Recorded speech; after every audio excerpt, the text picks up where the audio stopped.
Pessoal, então, antes de mais nada, meu nome é Rafael e estou aqui para falar um pouco sobre a história do RPG no Brasil com o Rafael Rocha, né? Editor da Secular, autor de jogos também, né? Eu já achei ali o Área Cinzenta, né? O nome. Área Cinza. A Área Cinza, desculpa. E também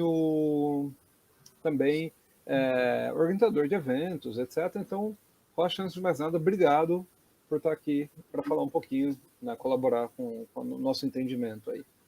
É isso, Rafael, eu que agradeço. A gente estava conversando, né? Essa iniciativa é super importante. Acho que faz tempo que a gente fala, não, precisava de alguém escrever, registrar a história do RPG, do hobby aqui no Brasil, né? Já está indo aí para os 40 anos, né? 30 anos e tal.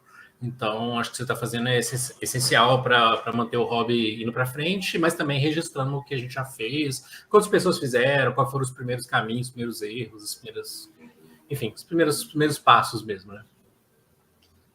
E pensando aqui, a Secular tem quanto tempo já? Cara, tecnicamente, ela tem 14 anos. Ela agora formou em 2006. Mas era outra coisa. Né? Assim, a Circular sempre foi um projeto paralelo de alguns amigos e foi mudando com a gente, né? De acordo com o que a gente jogava, do que a gente queria, de acordo com a nossa idade mesmo, né? Assim, o que a gente queria com 20 anos é diferente do que a gente quer hoje, com RPG, enfim. Então a Secular foi sempre esse espaço para a gente testar coisas. Mas oficialmente ela existe desde 2006. Bom, 14 anos, eu dou aula para alunos de 14 anos, então é uma vida.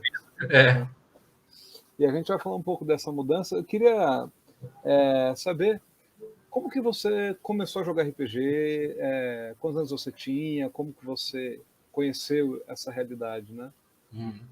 Então, mano, minha memória, ela é bem ruim, assim. Eu de datas, né? Assim, eu falar 92, 91, eu realmente não sei, Raca. O que eu me lembro, eu acho que eu devia ter uns 12 anos, 11 anos, assim. Eu não sei, acho que eu ia na locadora de videogame, vi uma galera com umas fichas que hoje eu sei que eram de GURPS. O RPG sempre foi algo meio presente, assim, eu sempre via, né? Com muita curiosidade, mas é essa coisa meio hermética também, né? Então eu era criança, assim, no colégio, via os caras mais velhos jogando. Era uma fase meio estranha do RPG, né? O GURPS Cabeção Roxo, aquela primeira edição, Fraga. E, enfim, sempre tinha isso por perto, e aí eu devia ter, sei lá, uns 11, 12 anos, e aí o meu vizinho, ele tinha, isso eu acho a história engraçada, porque acho que é das poucas vezes, provavelmente foi a única vez que eu ouvi alguém começar a jogar por causa disso. Esse vizinho meu, ele tinha problema de briga na escola, era bem agressivo, assim, ele era um moleque que estava passando por várias questões e tal, e aí a psicóloga do colégio dele mandou ele jogar RPG para socializar, isso, sei lá, em 93, 92.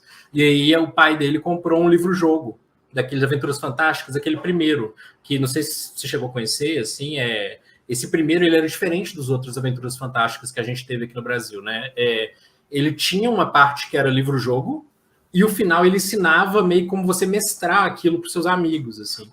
E aí o pai dele comprou isso para ele leu, achou uma merda, largou para lá, assim, não era a pira dele, era muito mais dos esportes e tal.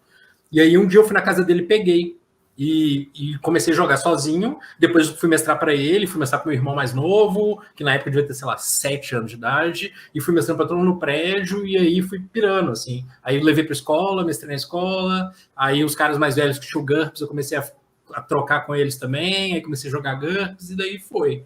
Mas foi meio que assim, já era algo que eu lembro, assim, de desde criança ter algo, sempre alguém jogando RPG perto de mim, não sei porquê, assim, sempre tinha alguém com AD&D, sei lá, acho que o bairro que eu vivia era um bairro meio nerd, BH. Bom, duas coisas que a gente precisa. Como seria bom descobrir quem é essa psicóloga, né? Penso que isso em 93, 94, no máximo. Então, não. E a segunda coisa. Pública. Era psicóloga, trabalhava numa escola pública. Eu não sei se ela tem social ou psicóloga, mas enfim, isso eu acho super interessante essa história, porque é um raio, assim, tipo, acho, não sei de outra história já aconteceu algo assim, né? E tão cedo, né? Se fosse uma coisa em 2005, não, olha, bobeira que jogou nos anos 90, mas, nossa, que Que interessante isso.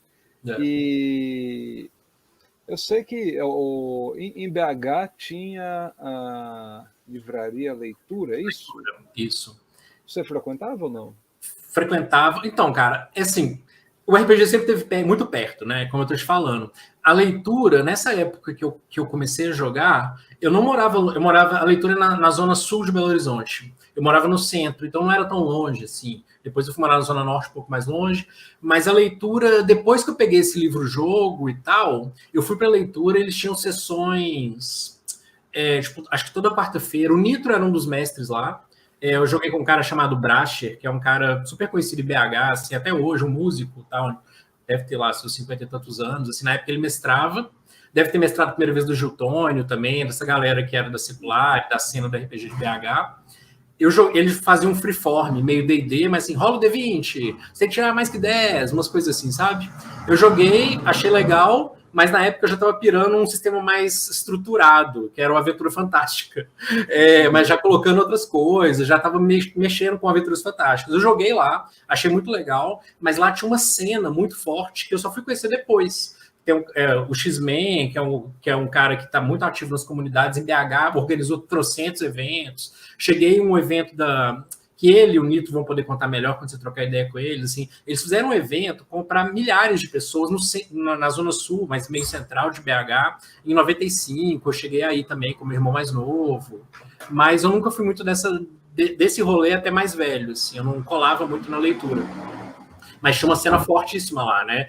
O Nitro sempre conta, o primeiro vampiro que chegou em BH era dele, eles tinham fila de espera dos livros, era uma galera muito organizada, que lia inglês, que era um pouco mais velha que eu, né? Eu acho que, sei lá, na época eu devia ter meus 12 a 15, eles deviam estar dos 20 aos 25, então era um outro rolê também, né? Eles tinham autonomia para ir lá, depois tomar cerveja, eu não tinha muito isso, então eu não colava tanto com eles, mas eu via como uma galera que eu queria, o que eles falavam que era legal, eu queria no meu jogo, né? Então o vampiro é legal? Pô, tem que botar a mão no vampiro, sabe? Era um pouco isso, assim, a relação que eu tinha com eles.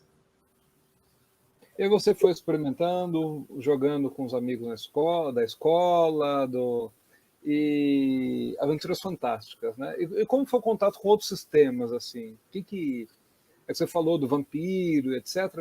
O que começou abrindo a sua cabeça nesse sentido pô, dá para fazer coisas diferentes, Uhum. esse jogo dá para ser diferente. Cara, cabeça aberta nunca é uma coisa que combina comigo, assim. Eu era muito chato do GURPS, muito chato já, medieval uma merda, eu quero jogar meu GURPS Cyberpunk aqui e tal. Eu fiquei muitos anos no GURPS, experimentava outras coisas, mas mais para poder criticar, essa coisa de adolescente, sabe? Assim, vou jogar o AD&D aqui para falar mal. Aí jogava AD&D, ficava falando mal, voltava pro meu GURPS. Aí jogava um pouco de vampiro, que eu já tinha mais por uma questão estética, assim, eu achava os livros muito bonitos, muito gostosos de ler, achava menos nerd do que aquela coisa D&D. Nunca bati muito com essa estética medieval, sempre achei meio cafona. Fui ler Tolkien depois de velho, então nunca foi algo que conectou comigo. Então sempre fiquei no GURPS, sempre assim, né? Fiquei muito tempo no GURPS. Aí quando eu fui fazer o segundo grau, né? Sei lá, nem falo isso mais hoje, né? Primeiro ano, segundo ano e tal, eu devia ter lá meus 17, 16. Aí eu estudei num colégio, que eu estudava num colégio particular. E aí eu fui para o colégio da UFMG, né? Um colégio técnico, mas dentro da UFMG, colégio federal. E aí encontrei uma galera muito mais diversa, de outros backgrounds de classe, de raça e de RPG, assim. A galera jogava muitas coisas, tinham grupos muito estruturados, assim, em regiões periféricas de BH. Aí comecei a jogar outras coisas, jogar D&D sem ser para encher o saco, e aí comecei, também eu já tinha mais autonomia de poder pegar o ônibus, né? Porque eu já não era mais tão novo. Então eu ia para casa dos moleques, um dia, vamos testar aqui um Tagmar. Aí jogava, não, tem um cara aqui com um Ars Mágico, o irmão mais velho de um. E aí comecei a jogar outras coisas, né? Mas foi um pouco assim, eu não tinha, eu acho que até então não tinha muita essa coisa por criar jogos e tal, não. Acho que a gente tinha uma discussão muito, eu falei e meus amigos da época, né, de discutir os sistemas, mas dentro daquela caixinha, né, discutir o D&D dentro da caixinha da segunda edição, que eu nunca joguei muito a segunda edição, mas a terceira, sim, a terceira eu joguei loucamente. Então a gente discutia ali o game design dentro da caixinha não de criar um jogo novo, ou de criar um hack, mas da terceira edição. Mesma coisa do GURPS, mesma coisa, sei lá, né, do Tagmar, do Vampiro e tal. Então, foi um pouco assim, acho que nesse ponto acho que foi bem tradicional a minha formação de jogador, assim. Não teve nada de muito esquisito. Mas você, pelo que consta, tem uma estranheza aí que você resolveu fazer ciências sociais, é isso? Pois é. Então, que é a nossa estranheza, né? Você também essa escolha, né? Cometeu essa escolha estranha aí. Assim, tipo, acho que são coisas que a gente faz, né? Sem saber muito o porquê, assim. Eu tava no colégio, sabe essa época que você tem que escolher uma carreira e tal? Então, eu fui para lá, né? Eu fui fazer ciências sociais. Durante um tempo, eu flertei com a ideia de estudar jogos. Eu sei que tem uma tradição que a gente tem na academia, né? De estudo sobre RPG, e uma parte está na letras, uma parte está na educação, uma parte está na sociologia, né? Mas eu acabei não misturando muitas coisas. Na verdade, é algo até que eu queria conversar contigo. Assim, eu sou muito. Acho que tem uma outra pessoa chamada Rafael Rocha, né? Que também é um cara que está super envolvido, acho que você deve conhecer, que está super envolvido na discussão acadêmica Teve no Lab Jogos que a gente fez, uma figura muito bacana e tal. Tem algumas divergências teóricas, assim, de alguns posicionamentos, mas é um cara que manja muito de RPG e educação. Eu sou o Rafael Rocha, que nunca misturou muito isso, RPG Educação, RPG Sociologia e tal. Para mim é engraçado, sempre foram duas áreas muito estanques, assim, né? Tipo, fui fazer Sociologia, mas eu estudo criminalidade, segurança pública, letalidade policial, não tem nada a ver com RPG. Às vezes meus colegas de trabalho até falam, pô, você podia... Eu tinha um grande colega de doutorado que falava, pô, mestre pra gente RPG um dia e tal. Eu falei, vamos um dia, mas eu nunca tive isso, assim. Eu acho que é uma coisa também que acho que marcou um pouco a minha trajetória de jogador, que eu sempre tive muita dificuldade de jogar com pessoas estranhas. RPG pra mim sempre foi essa coisa meio intimista, sabe? Tipo, vamos lá pra casa, eu sempre gostei de cozinhar, falei, vou fazer um rango, vocês trazem uma cerveja e a gente fica jogando umas 4, 5 horas. Jogo mesmo tem umas 2 horas e meia, outras horas falando merda, falando da vida, falando de política. E eu sempre tive essa dificuldade, assim, de trazer alguém do trabalho, de trazer alguém que eu não sou tão próximo, de fazer o one shot, assim, nunca foi minha vibe, assim, eu sempre curti jogar com os meus amigos, ficar bêbado, fazer um rango bom, não sei, assim, acho... E aí, hoje eu sofro muito, né, porque eu moro em São Paulo, longe dos meus amigos, momento de pandemia, uma galera jogando pra caralho online, e eu tô meio, tipo, tentando me achar, assim, com meus grupos, meus jogos. Mas você sentiu alguma coisa assim? Na faculdade as pessoas olhavam com, olha, isso daí não vai fazer revolução, ou tinha um pouco esse olhar assim ou não? Não, até que não, assim, acho que era uma coisa, pelo menos para mim, não sei como é que foi para você, né, na faculdade e tal. Para mim, não sei, assim, sempre foi algo mais, tipo, olha que gracinha, ele é meio nerd, assim, sabe? Tipo, olha que engraçadinho esse nerd aqui e tal. Mas não era algo assim, não sei, porque eu também não era muito de movimento estudantil e tal, sabe? Aí talvez fosse visto como algo mais, tipo, que me desabonasse, assim, né? Porque é isso, a gente tá falando de uma época que essa cultura nerd, essa coisa não era tão, né? Eu lembro que eu fui que era muito raro você ver pessoas com camisas de, né, assim, de referência com de D&D e tal. O que é bom, que hoje a gente tem muito isso, né? As pessoas sabem que é Dungeons Dragons por causa de Stranger Things, por causa dos montes de streams e tal. Mas na época era mais algo mais peculiar, eu acho, do que ser considerado algo zoado, assim. Não sei, para mim, pelo menos, né? Mas talvez por não ter sido tão ligado ao movimento estudantil, toda essa parte mais política, assim. Durante a minha faculdade, eu acho que o que me destoava mais do resto da galera, né? Pensando que eu sou branco, classe média, hétero, não sei o quê, era o fato que eu era muito ligado ao hardcore, assim. Então tinha várias ações de coisas, movimentos, de coisas anarquistas e tal, que eu colava por causa do hardcore em BH. Então isso acho que dava uma estranheza assim, na faculdade. Todo mundo era marxista, eu era anarquista, sabe? Tinha um pouco essa pegada. Mas no RPG em si, assim, acho que nunca foi uma questão. Era mais algo assim, olha que bobagem, o cara tá jogando RPG com 20 anos. Que hoje acho que nem é tão estranho assim mais, né? Hoje, nossa, começando com 20, né? Mas talvez daí esse movimento hardcore, a cena hardcore, né, de BH, talvez tenha influenciado um pouco na ideia do faça você mesmo, né? Sim, total. Eu acho que influenciou muito, assim, Enfim, acho que é isso. E é engraçado como é que essas coisas demoraram para conectar na minha cabeça, né? Assim, porque sei lá, e não só eu, né? O Richard Garrel também, que foi da secular há muito tempo. Teoricamente ele ainda mas hoje ele nem mexe com nada mais, mas também era, enfim, né, envolvia em show, colava nos eventos para além do show, né, nas ações que o pessoal fazia, nos espaços coletivos, nas ocupações e tal. E a gente demorou para levar isso para RPG, né? Para pensar isso, a gente sempre levou o RPG como um hobby, um lazer, né? Vamos lá jogar. Aí jogava e depois ia para, sei lá, para um evento, tipo, para fazer alguma coisa, um evento, sabe, antirracista, uma coisa assim, mas separado do RPG. Isso sempre foi um problema para mim, porque acho que eu demorei para quebrar essas caixinhas, né? Tipo, tudo pode ser um pouco misturado. Mas em algum momento, finalmente, essas caixas começaram a quebrar, né? E a gente começou a fazer a pensar que putz, né? A galera cria suas músicas, grava seus discos, organiza o próprio show, organiza a própria turnê, fazia zine, fazia um monte de coisa. A gente estava no meio disso, né? Assim, aqui em BH a gente teve a biblioteca.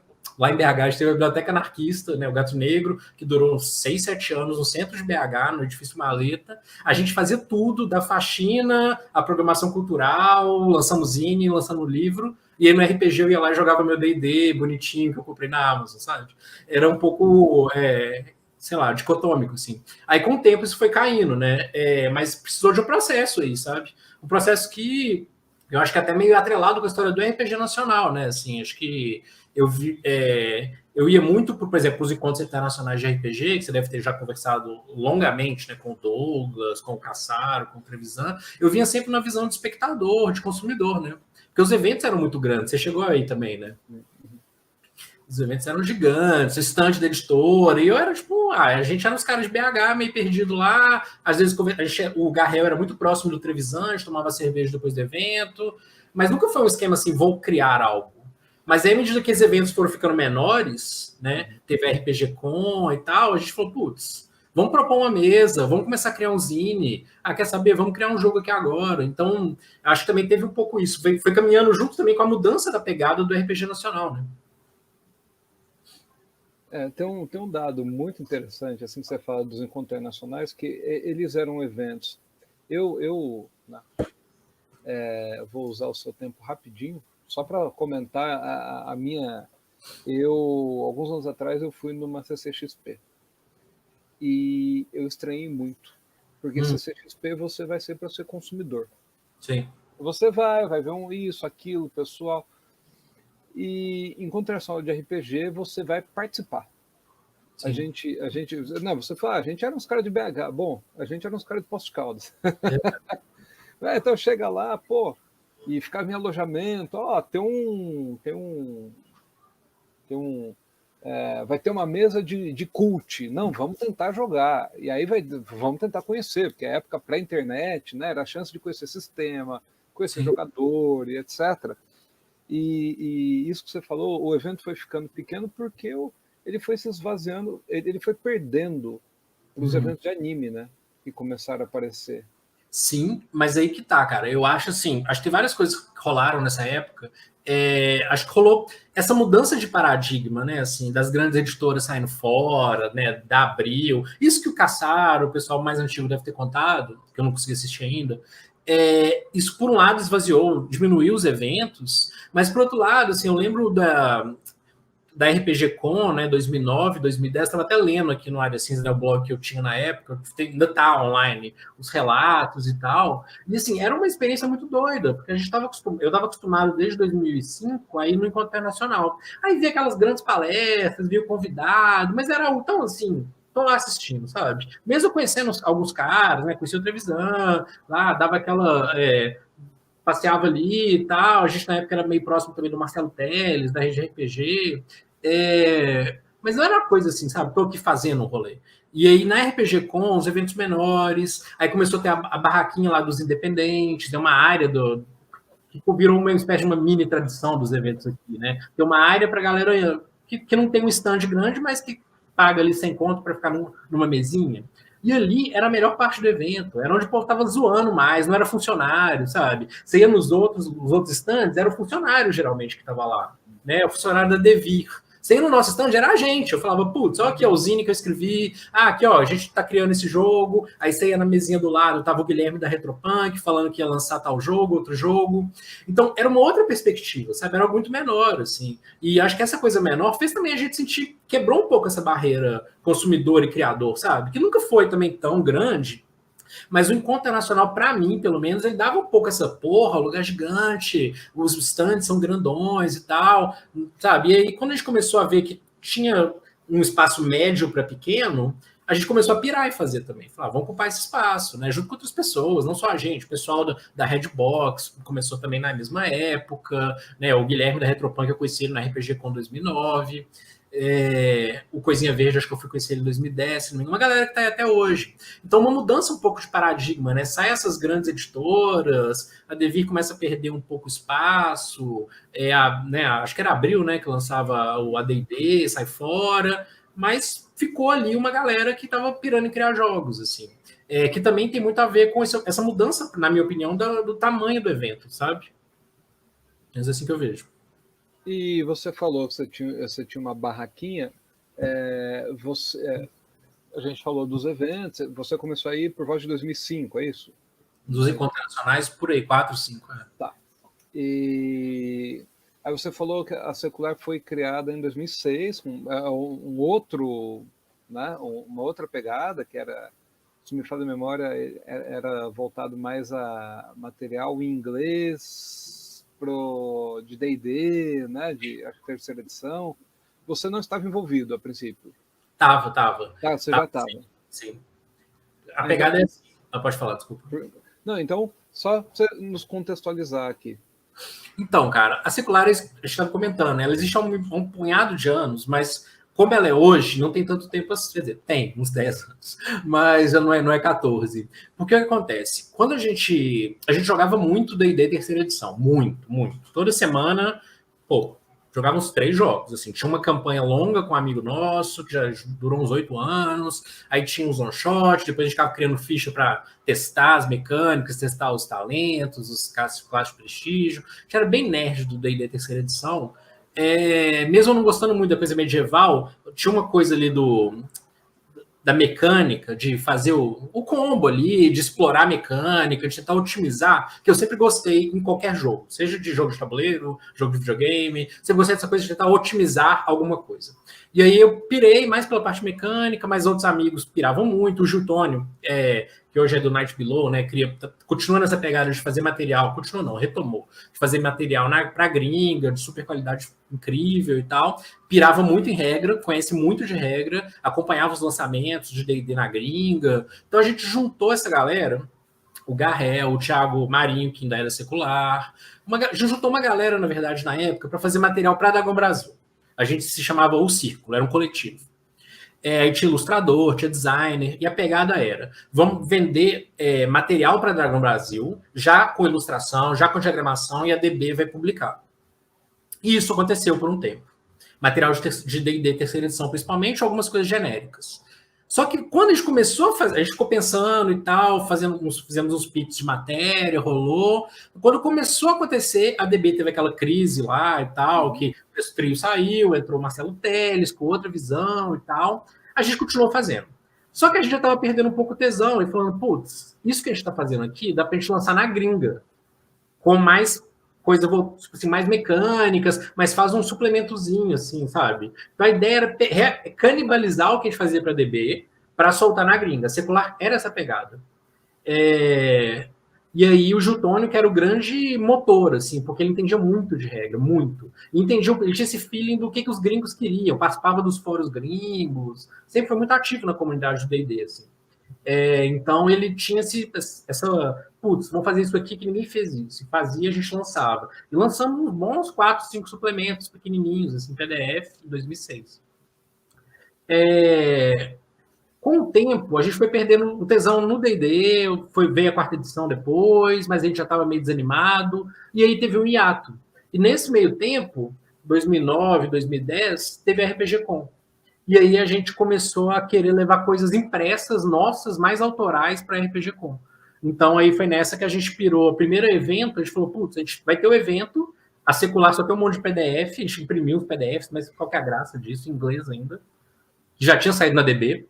Então a gente foi criar um zine. E a gente fez um zine, que é o Mamute, essa é a 2ª edição. A primeira está em algum lugar, eu acabei de mudar de casa, então não achei. Mas é um zinezinho, assim, tipo, sei lá, umas coisas coloridas, outras preto e branco, que não tinha só mecânica, não tinha, na verdade não tem isso. Era um zine falando de RPG e a vida, sabe? Tipo, de coisas, RPG, cultura brasileira, falando um pouco de um gênero, né? Esse aqui fala dos supers. O Thiago Marinho é obcecado com o jogo de supers, ele coleciona RPG de supers. Ele falando, né, da mudança do gênero, desde que surgiu o primeiro RPG de super-herói até a época que a gente publicou. Enfim, a gente fazia, nessa época, eu acho bem pra frente, assim, a gente chamou o Remo, que era um cara que era bem ativo nessa época, para escrever sobre misoginia e... Acho que não sei se dá para ver. Né? Misoginia e machismo nos jogos de interpretação. A gente começou a criar vamos falar sobre RPG, mas sem falar sobre regra. E aí fizemos zine, a galera curtiu. E aí a gente começou a fazer... Aí o Getônio pirou em fazer o Busca Final, que foi o primeiro jogo da Secular, esse aqui. Aí a gente foi começando a fazer coisas nossas e largou que foi com a sinergia com o que a gente estava fazendo também. A gente parou de jogar D&D, começou a procurar outros jogos, começou a ler outras coisas. E aí a Secular foi virando um canal para a gente lançar coisas que a gente gostava ou estava querendo criar, assim. Então, queria que você falasse um pouquinho sobre esse zine que vocês criaram, né? O Mamute. De onde veio o nome? Por que esse nome? E o que vocês esperavam? A reação que vocês esperavam? Cara, então, o Mamute, eu não tenho a menor ideia porque esse nome apareceu. Assim, acho que minha memória para algumas coisas é muito ruim, mas deve ter uma história sobre isso, mas eu não lembro. O que eu me lembro claramente é que em 2009 o Encontro Internacional foi cancelado em cima da hora pela Devir. Tipo, sei lá, o evento era em novembro e foi cancelado em setembro. E eu já estava com a passagem comprada. Eu, o Jutônio, o Garrel, o Thiago, a galera que era da Secular na época. E aí a gente falava, vamos para São Paulo dar um rolê. E nesse meio tempo, o D3, né, o Douglas, que é a figura seminal do RPG Nacional, e o Wallace Garradini, do Rio, falaram, porra, vamos criar um evento. E criaram o RPG Con em 2009. E a gente já...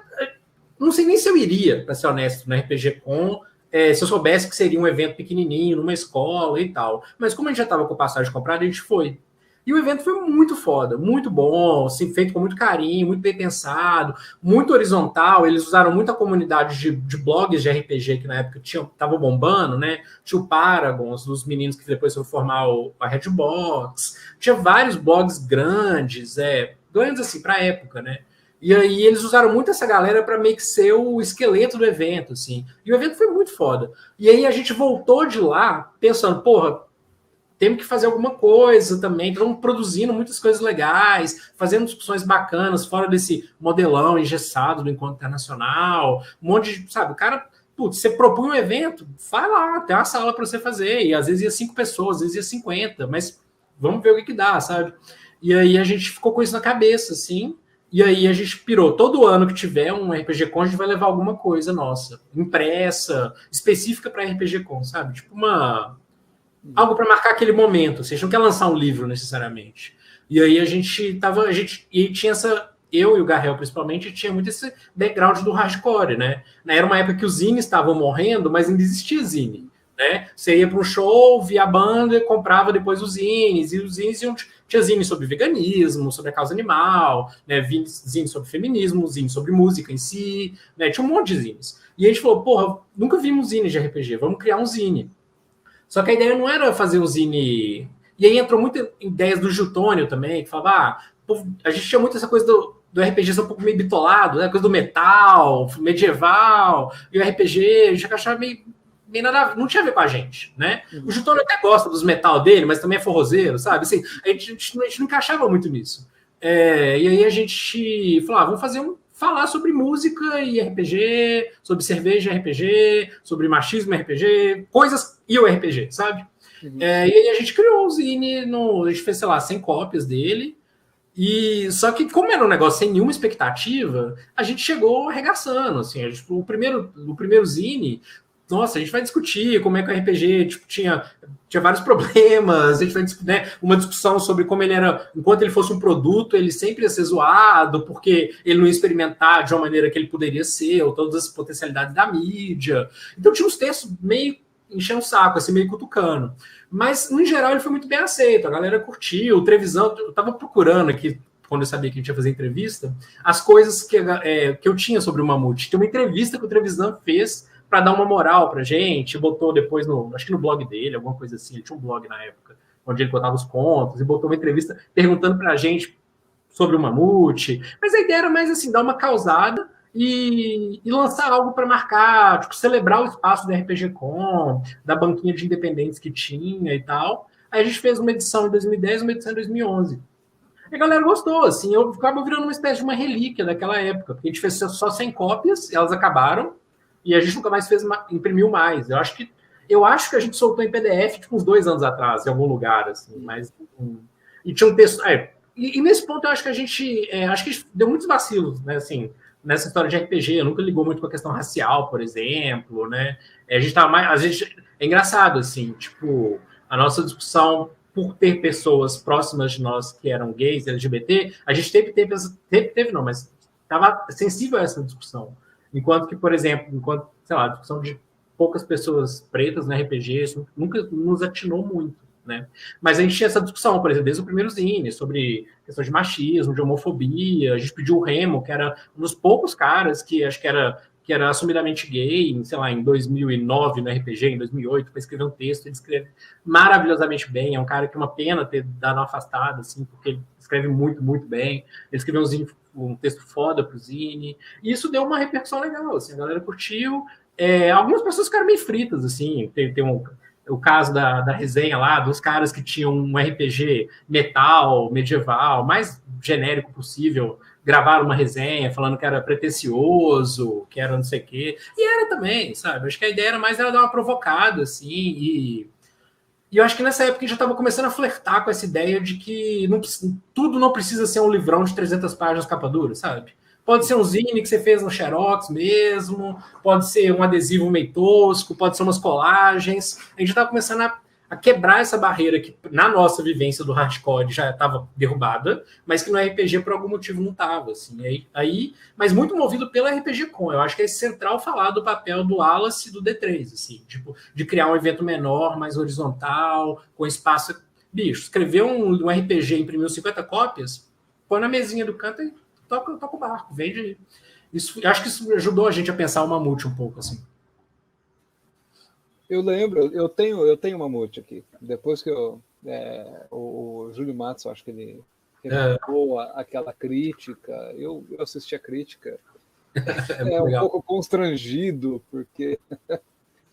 E aí depois eu peguei para reler, assim, né? Porque eu também mudei de casa, aí você coloca as coisas, tem coisa ali que depois você nunca mexe. E eu vou vendo, né? Fala sobre cerveja né, e RPG, qual cerveja harmoniza. Tem um fala do folclore brasileiro e etc. E eu fico olhando e falei, cara, não, realmente... talvez se você olhar hoje, você possa falar assim, nossa, mas hoje já está mais... Sim, né? Mas foi um salto, né? Foi uma... Buscou um outro ângulo, né? E acho que tinha uma coisa que eu acho legal dele, eu tô vendo aqui, eu tô com a segunda edição, a primeira, depois eu pego o PDF e te mando o link, você tem ele, né? Mas assim, na segunda edição a gente já estava muito preocupado em, por exemplo, ele chamou o Pop, né, o Antônio Neto, para falar de como é que eles fizeram a caixa do Old Dragon. Então, um tutorial de como fazer uma caixa, sabe? Tipo, então tinha muito essa coisa, e tem foto, ele fala como é que ele mediu. Aí a gente marcou um cara, que é o Edson, do interior de Minas, que ele falava, ele era um psicopata de organizar eventos, o cara fazia evento toda semana, eventos grandes lá no interior, na cidade que eu não me lembro onde ele morava, e a gente chamou ele para falar aprendizado de organizar um evento. Então tinha esse lado meio faça você mesmo, um lado meio acadêmico, meio pedante mesmo. Nesse aqui tem um texto discutindo RPG com o Walter Benjamin, do Garrel, e tinha umas coisas meio para cutucar, para encher o saco, falar mal do Devir, mas eu acho que era um troço que, pelo menos na época, a gente estava sentindo um pouco de falta, a RPG Com traz um pouco, mas que a gente estava sentindo que queria mais, que era identidade, sabe? Era uma coisa que acho que sempre me incomodou muito no RPG, e não falo por mim, mas assim, eu sei que incomoda o Eduardo Caetano, o Thiago também, né, que são outros colegas da Secular ali do Júlio Matos, essa coisa meio editora, sabe? Você tá conversando com o Mano, eu tô conversando com você. Ah, não, eu tô conversando com o CEO da editora tal. Não, bicho, é um cara que joga, que publica os jogos que ele gosta, o que ele faz, sabe? E acho que isso na época a gente estava meio que enchendo o saco para falar, olha, a gente é isso aqui, sabe? Se não gostou, não precisa comprar. Saiu um pouco dessa coisa muito hermética, muito limpinha. Não, é um zine mesmo, é tosco. Nossa, se você gostou, beleza, cola com a gente. Se não gostou, foda-se também. Acho que tinha um pouco dessa pegada que não era só nossa. A Retropunk também tem um pouco isso. Tem muito, na verdade, principalmente no começo. O Coisinha Verde tem essa pegada totalmente. Mas eu acho que é algo um pouco no espírito da época, assim, do RPG. E é algo que a gente sentia muita falta. Acho que todo mundo desse grupo que eu falei, em alguma medida, sentia falta disso, sabe? E você falou que deu uma cansada do D&D. E o que você foi procurar? O que você achou? O que você viu de diferente? O que despertou, assim, falou, pô, realmente dá para ser diferente? Algum jogo, assim, que você lembra que acendeu a luz? Acho que não teve um jogo. Se foram vários jogos que eu fui jogando e foi, sabe, na época eu experimentei Fate, eu gosto de Fate, o pessoal fica zoando, fazer meme de Fate lá, fazer piada, inclusive o Giltônio, que é um dos meus grandes amigos, odeia Fate. Mas ele também odeia Apocalipse World e Apocalipse Engine, então ele continua sendo meu amigo. Mas na época eu fui jogando várias coisas, não teve um jogo que eu peguei assim, falei, é esse jogo, né? Eu joguei muito o House of the Blooded, do John Wick, joguei muito Fate, fui experimentando coisas assim, né? Na época a gente estava lançando o Violentina do Du, então eu joguei muito Violentina depois, né? Assim, Busca Final, acho que jogamos uma vez, só o jogo. Depois ele foi publicado. O Busca Final não teve playtest, essa é uma informação aí do folclore popular. Muita gente sabe disso, mas eu acho que nunca foi registrado, essa porra nunca teve um playtest, mas ainda assim funciona. Depois a gente jogou e viu que funciona mesmo. Mas não teve um jogo assim que eu peguei e falei, nossa, esse é o meu. Sempre fui bem. Depois sempre não. No começo era D&D e GURPS. Quer dizer, GURPS e D&D, né? Eu joguei mais. Mas depois eu fui pegando um monte de coisa, assim. A pira foi comprar um monte de jogo, ler um monte de jogo. Com alguns eu fiquei mais tempo, com outros eu fiquei menos. Né? Os jogos da Apocalipse Engine depois, né? Já aí nos 2013 para frente, acho que fizeram uma boa parte do meu cardápio de jogos. Mas uma coisa que eu acho que eu sou totalmente diferente das outras pessoas que você entrevistou, de um jeito ruim, né? Contando vantagem, é que eu jogo pouco RPG. Desde o desastre de Brumadinho, foi dezembro de 2015. Perdão, de Mariana. Né? Minas, a gente coleciona esses desastres. Né? O de Mariana, que eu não tenho uma mesa regular, assim. Isso eu tenho uma marca clara, porque depois eu fui trabalhar na região, então eu tinha que ficar indo e voltando, fudeu meus cronogramas e tal. Desde então, acho que eu não tenho uma mesa regular. É um one shot aqui, outro ali. Pô, já vão uns 5 anos, né? Mas antes disso, eu jogava muito lá em casa e testava jogos, assim. Às vezes chamava o pessoal, tipo lá, em 2014. Todo mundo colar lá em casa, faz um rango, faz a cerveja, vamos tentar o My Life with Master, né? Beleza, jogamos, depois a gente acaba discutindo o jogo, sabe? Tinha muito isso, em vez de um jogo só, que a gente jogava direto e tal, tive isso algumas vezes com Dungeon World e com Apocalipse World. Mas no geral era, vamos todo mundo colar em um lugar e testar um jogo. Aí a gente testava e batia um papo depois sobre ele, assim. Acho que foi mais minha dieta de RPG, foi mais assim, sabe? Depois que eu saí do D&D. E como surgiu a vontade de escrever? Né? Que você fez um desafio com o Encho Chagas e vocês iam ver dentro de um tempo específico quem ia fazer mais jogos. Né?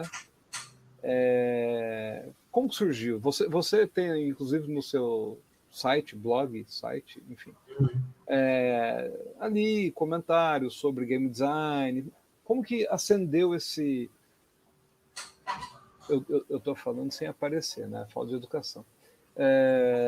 Como que apareceu isso, assim, de você olhar e falar assim, poxa, eu acho que eu vou fazer esse desafio.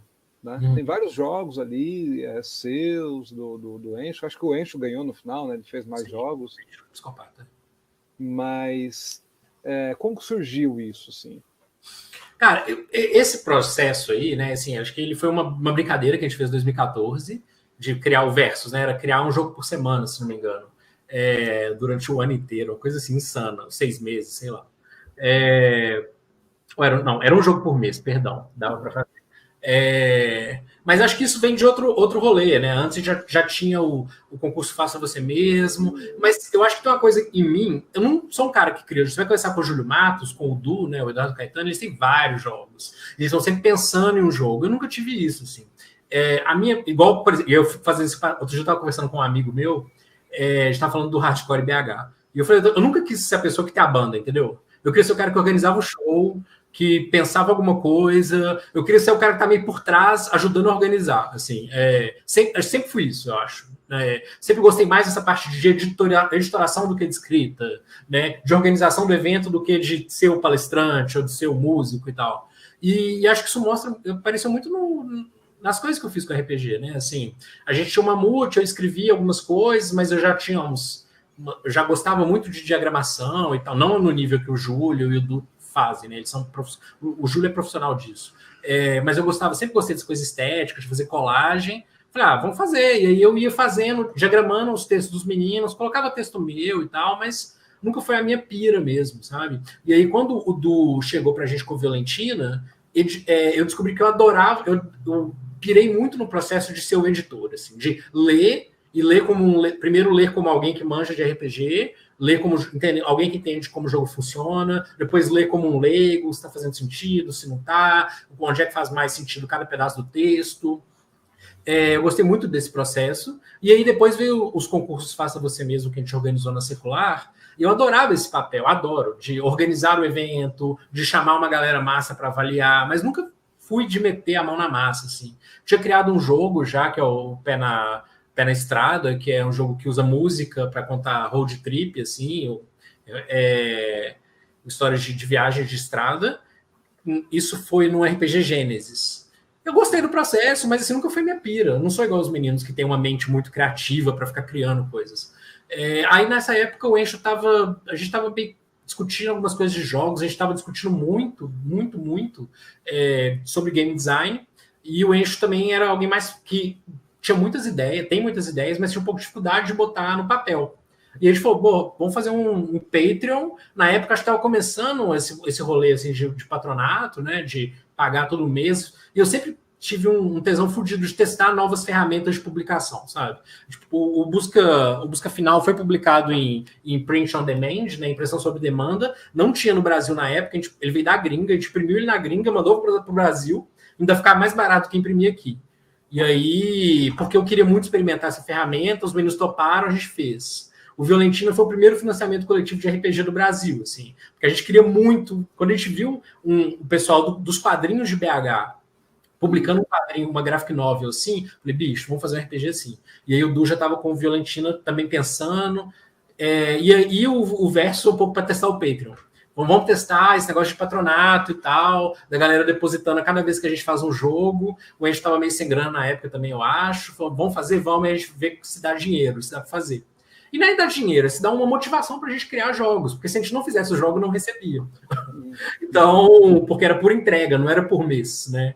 E aí foi legal, assim. Para mim foi muito bacana poder, mas eu fiz uma abordagem, porque eu realmente acredito que tem pessoas que são muito criativas e tem pessoas que são muito analíticas. Pelo menos para mim, ou eu me considero burro, ou eu me considero alguém que não... Prefiro me considerar alguém analítico do que alguém que não tem criatividade, assim, sei lá, alguém que não tem os dois. Então eu fui lá, defini um plano, falei, porra, quero testar um jogo sem mestre, um jogo onde todo mundo é mestre, né, um jogo onde o mestre é rotativo, quero testar todas as possibilidades de controle narrativo. E fui tentando um jogo por mês, experimentar, não consegui, a vida real, enfim, acho que na época eu estava fazendo mestrado e trabalhando e tal, mas foi legal, assim, mas eu não tenho essa pira de criar jogos, eu acho que eu sempre curti mais seu papel do editor. Faço isso com todo o prazer do mundo. Criar jogos tem que ter algo a mais que me motive, além de só a criação de jogo, entendeu? Tem que ter algo ali. Vamos criar um jogo para tal coisa. Eu acho que até topo animar. Bom, você falou de 4 coisas agora que eu fiquei muito interessado em saber. Você estava falando da Secular e queria saber um pouco do... o Encho, ele jogava com vocês? Você conheceu ele como? O Encho, a gente tem, na época que tinha a primeira formação da Secular, antes do Círculo, né? Que era esse grupo que escrevia para Dragon Brasil e tal. tem um grande amigo meu de colégio, né, de quando eu fui estudar nesse colégio da UFMG, que é o Ig, que hoje que é ilustrador, né, trabalhou na Marvel, na DC, agora acho que está com uma revista na Image. E o Enchi era um grande amigo do Ig, coisa de anime e tal, tinha um grupo de mangá juntos e tal. E aí a gente jogou RPG junto muito tempo, eu joguei uma campanha de Eberron, que durou, sei lá, uns 4 anos, e o Enchi era um jogador na minha mesa. Então, a gente era próximo, mas a gente não era grandes amigos. Assim, ele era um amigo do meu amigo, sabe? O Ig jogava comigo e falava, vou levar o Encho. E aí acabou entrando, é um ótimo jogador, um cara muito engraçado, muito criativo. E aí a gente ficou próximos, mas a gente não era assim, grande. Porque, como eu te falei, eu tinha essa coisa de jogar com meus amigos próximos, assim. Então, era todo mundo que eu estudava. Eu jogava RPG, galera, sábado, segunda eu tava lá de novo com eles, né? O Encho, não, ele era meio que fora, assim, ele era amigo do amigo. Mas aí depois, quando teve criou uma loja em BH em 2013, eu acho, que era Kobolds Den, ou 2012, que era uma loja que aí era a leitura já tinha largado o RPG, mas na verdade que era a loja do Kender, né, que é um mano nosso de BH e tal. Ele criou uma loja, uma livraria, depois o Kobold comprou, eu sei lá como é que foi o lance que eles fizeram, mas criou um bar, loja de jogos, em que em cima tinha uma mesona para jogar. E aí o Encho trabalhava lá perto, e eu já estava morando mais nessa região sul, e aí a gente tomava cerveja lá todo dia, e o Encho se tornou um grande amigo nessa época. Acho que a gente se reaproxima nessa época, se eu não me engano. Assim. Tá. E o Edu Caetano, ele também, ele é do interior de Minas, né? Sim. Não era do rolê de BH, né? Não. O Du é muito engraçado, cara, porque o Eduardo, ele é de Varginha, e ele mudou para BH para fazer universidade de arquitetura. E quando eu estava morando já na Zona Sul, perto da leitura e tal, o meu apartamento, que era o apartamento da minha mãe, na verdade, né? O apartamento da minha mãe. Eu morava com ela, é no mesmo quarteirão da Universidade de Arquitetura. Então o Du estudava. A sala de aula dele dava na minha janela, basicamente. E a gente se encontrava na rua, mas a gente não se conhecia. Então o Du lembra de mim, porque eu já estava começando a ter cabelo branco na época, por causa do meu cachorro, que eu tinha um cachorrão e tal. E eu lembro dele porque ele sempre uma figura meio magrela, às vezes de bigode, fumando ali na minha rua e tal. Mas a gente nunca trocou ideia. Mas eu lembro claramente de passar pelo Du várias vezes, andando com meu cachorro, ir na padaria, e ele lembra de mim. Mas quando foi na RPG Com de 2010, quando a gente levou o Mamute, aí a gente trombou lá, em São Paulo, aqui, né? Então, na verdade, eu fui ficar amigo do Du, apesar de ele estudar a 50 metros da minha casa, a gente foi ficar próximo em São Paulo, a gente tomou cerveja, ele falou do Violentina, aí a gente achou legal a proposta, ele passou pra gente um draft, a primeira versão do jogo, a gente leu, achou foda. Mas o Du foi alguém que foi ficar próximo nessa época.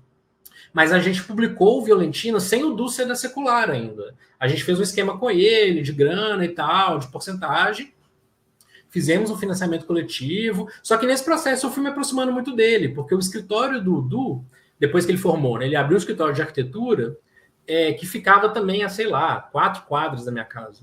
Então a gente trombava toda hora para tomar cerveja, para jogar, e aí o Du foi entrando nesse hub de pessoas que se encontravam na Zona Sul, né? Depois foi para Kobolds Den, a gente começou a encontrar mais lá, mas eu já trabalhava com ele direto, porque o escritório dele, eu jogava RPG no escritório dele muitas vezes, e o Du é um cara que sempre teve, ele tem esse problema de ser a figura que foi forjada no Vampiro, mas ele sempre gostou de testar outros jogos, que era algo que meu grupo tinha hora que animava, tinha hora que não, então o Du tinha isso também, né? Então a gente começou a colar aí depois do 2010, assim, na época do Violentina e da RPG Com. E outras duas, o que veio primeiro? Que ano que é o primeiro Faça Você Mesmo? Eu tava olhando aqui agora, cara, sabia que isso ia aparecer. 2011. Como rolou? Como foi a ideia? Como foi o processo? Nada de criativo. A gente viu que tinha o Game Chef na gringa e falou, porra, precisava de fazer isso aqui. A criatividade não é o nosso forte, o meu principalmente. Falou, pô, tem um concurso lá fora, é legal, o Game Chef também não estava exatamente 1000 edições, tinha, sei lá, estava na terceira edição, segunda edição. Eu falei, pô, legal, dos temas e tal. E nessa época a Circular estava meio parada, foi um pouco antes do lançamento do Dungeon World, estava um tempo estagnado, sabe? Porque é isso, assim. tem uma coisa que eu acho que é muito importante, se alguém está assistindo, assim, pensando em criar uma editora e tal, para nós, a Secular nunca foi nosso emprego. Nunca foi. Em nenhum momento. E isso nos deu muitas liberdades, né? Porque, porra, se é meu emprego, eu não vou conseguir ficar um ano parado. Tem que pagar a conta. Mas se não é, esse ano tá fora, eu tenho que defender meu mestrado, pô, o Du tá com um trampo, um projeto gigante, o Thiago tava mudando para Brasília, que agora ele mora em Brasília. Beleza, mano, tá de boa. Quando você puder, você faz. Assim, é um hobby que a gente tem, né? É quase como. Hoje a Secular cumpre na minha vida um papel quase como jogar RPG. Assim, é o tempo que eu gasto mexendo com coisa de RPG, muitas vezes é a editora, porque me dá prazer. Então tinha isso, assim. A gente tava meio parado uma época, meio estagnado. Aí eu falei, mano, olha esse negócio que tá rolando na gringa, que legal e tal, vamos fazer um aqui. E aí a gente fez, resumindo, a gente copiou o Game Chef, falou, negócio de tema e tal, era 15 dias. A ideia era pegar o carnaval, que é um período meio assim, falar, vamos fazer um evento que pega o carnaval, onde a gente vai sortear uns temas esquisitos e a galera tem que criar um jogo. E foi muito bacana, cara. A gente não tinha muita expectativa do que viria pela frente, assim. E foi em 2011, logo depois da RPG Con. Então, assim, da segunda RPG Con, se não me engano. Então tava tudo meio borbulhando assim na nossa cabeça, sabe? Essa época de, pô, faça você mesmo, zine, uma galera, você olhava pro lado, tava o pessoal do Old Dragon fazendo as caixinhas foda, criando uma comunidade que é muito, muito ativa, muito integrada, né? Você olhava pro outro lado, tava depois o Coisinha Verde aparecendo com as coisas dele, tentando fazer card game, fazendo um monte de coisa com a estética doida dele, com a pegada louca. E ele falou, porra, tem gente querendo criar jogo, sabe? E aí a gente fez o Faça Você Mesmo, a primeira edição em 2011, e um monte de coisas legais apareceram, assim, um monte de pessoas que depois foram... O Júlio Matos eu fui conhecendo o Faça Você Mesmo, né? O John Bogeia também. O John comentava no meu blog, outro dia eu fui ler umas coisas do Área Cinza, e tinha comentário do John, mas eu nem lembrava dele, assim, eu fui lembrar depois do Faça Você Mesmo e tal. Muita gente muito legal, o Alan Silva, que publicou lá de BH, o Cachorro Samurais, participou desde a primeira edição. O próprio Thiago Jungs também fez jogos para Faça Você Mesmo. A ideia sempre foi, vamos fomentar uma comunidade, sabe? Menos que vamos sair daqui com o ganhador vai virar um produto, vai virar um livro.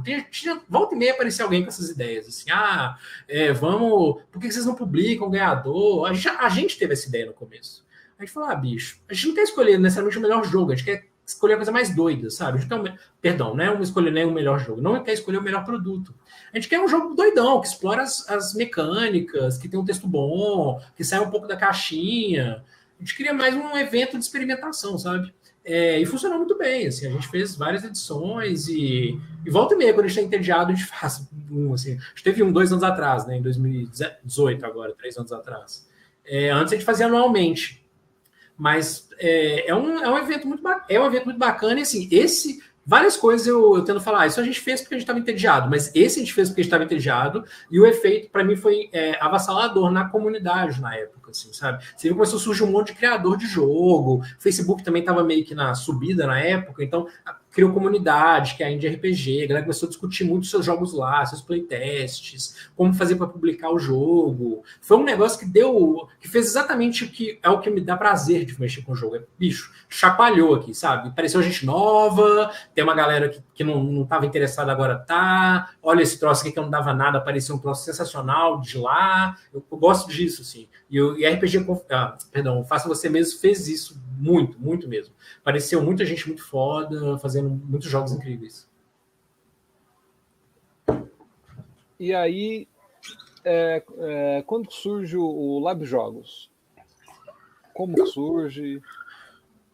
Lab Jogos... Eu não lembro nem de quem foi a ideia, assim. Foi eu e o Edu. O Lab Jogos foi um evento, voltar no começo, né? Porque muita gente não conhece. Foi um evento que a gente fez presencial para discutir design de jogos em BH. A gente fez o Faça Você Mesmo, primeira edição. Sei lá, deu 28 jogos. Eu tenho tudo listado aqui, tá? Depois te mando os links. Aí fizemos a segunda edição em 2012. Deu 60 jogos. Porra, esse negócio tá crescendo, sabe? E a Indie RPG, o pau comendo lá no Facebook o dia inteiro, gente postando jogo, tretando, não sei o quê. É um espaço que hoje ele é muito diferente, mas na época ele era muito efervescente, com todos os seus problemas. Muito pedantismo, muito hermético, né? Assim, você não...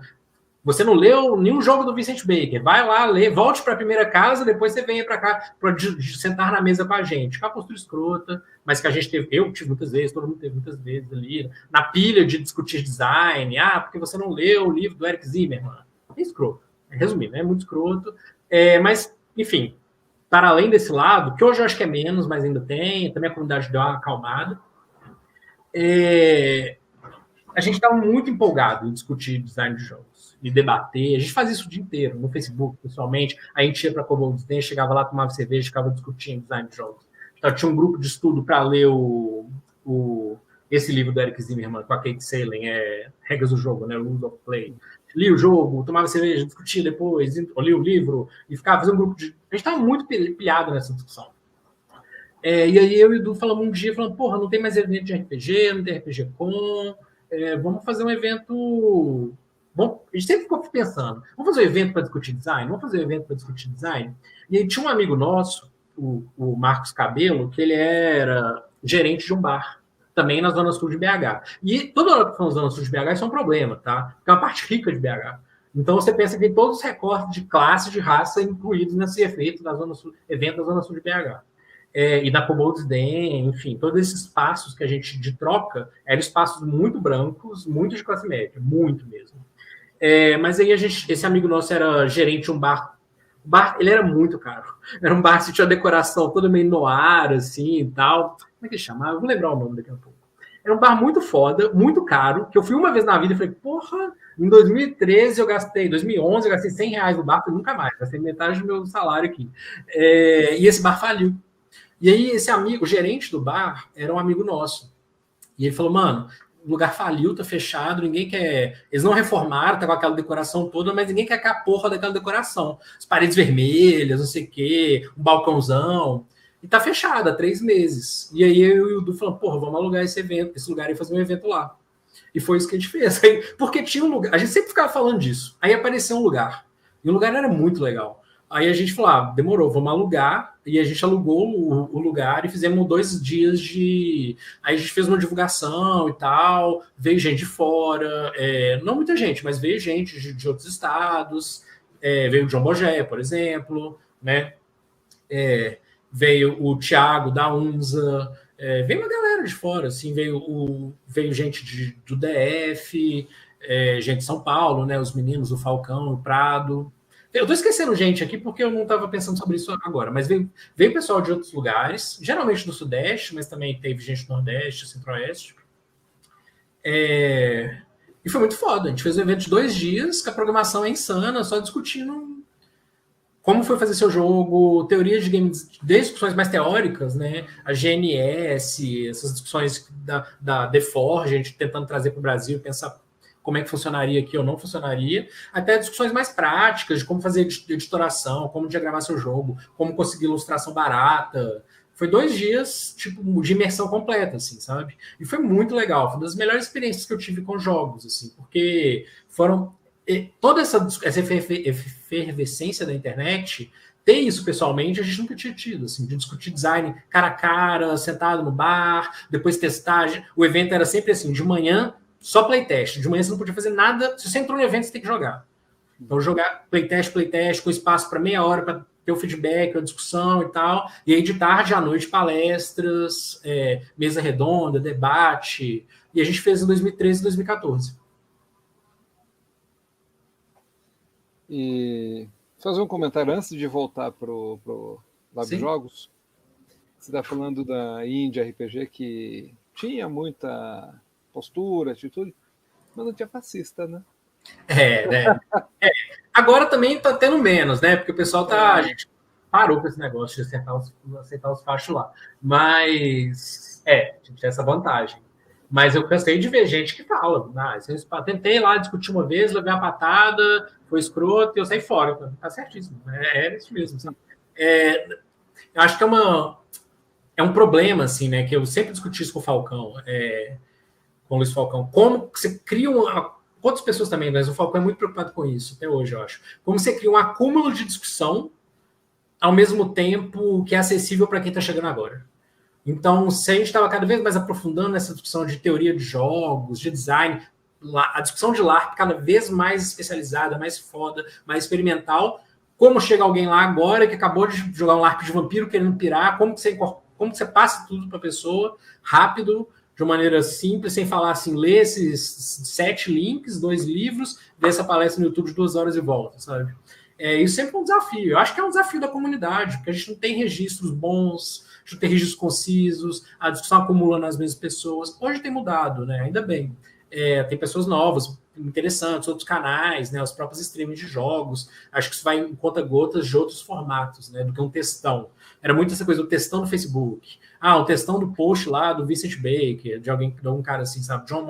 Jason Morningstar. Aí você tinha que ir lá ler para voltar para a discussão. Porra, isso é super elitista, né? O texto era em inglês, texto gigante. Se o cara ia palpitar, você já, pá, não leu? Fora, sabe? Não sei, eu acho que tem um meio termo aí que a gente tem tentado alcançar. A gente que eu falo assim, não só na Indie, tá? Na vida, assim, né? Quando eu vejo pessoas querendo criar jogos, querendo discutir isso, acho que tem jeitos mais legais, assim, de fazer essa discussão do que o jeito que a gente fez muitas vezes, sabe? E, bom, agora voltando para o Lab Jogos, essa que você falou é a grande dificuldade mesmo, né? De como... porque você estava falando, eu estava pensando aqui, bom, o que desenvolveram para você receber os novatos chama-se escola, né?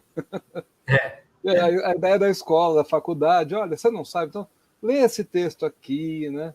Não sei se você chegou a usar. Eu lembro no primeiro ano da faculdade, era uma coletânea de textos de sociologia do Floresta Fernandes, desculpa, do Fernando Henrique Ottaviani, talvez, Homem e Sociedade.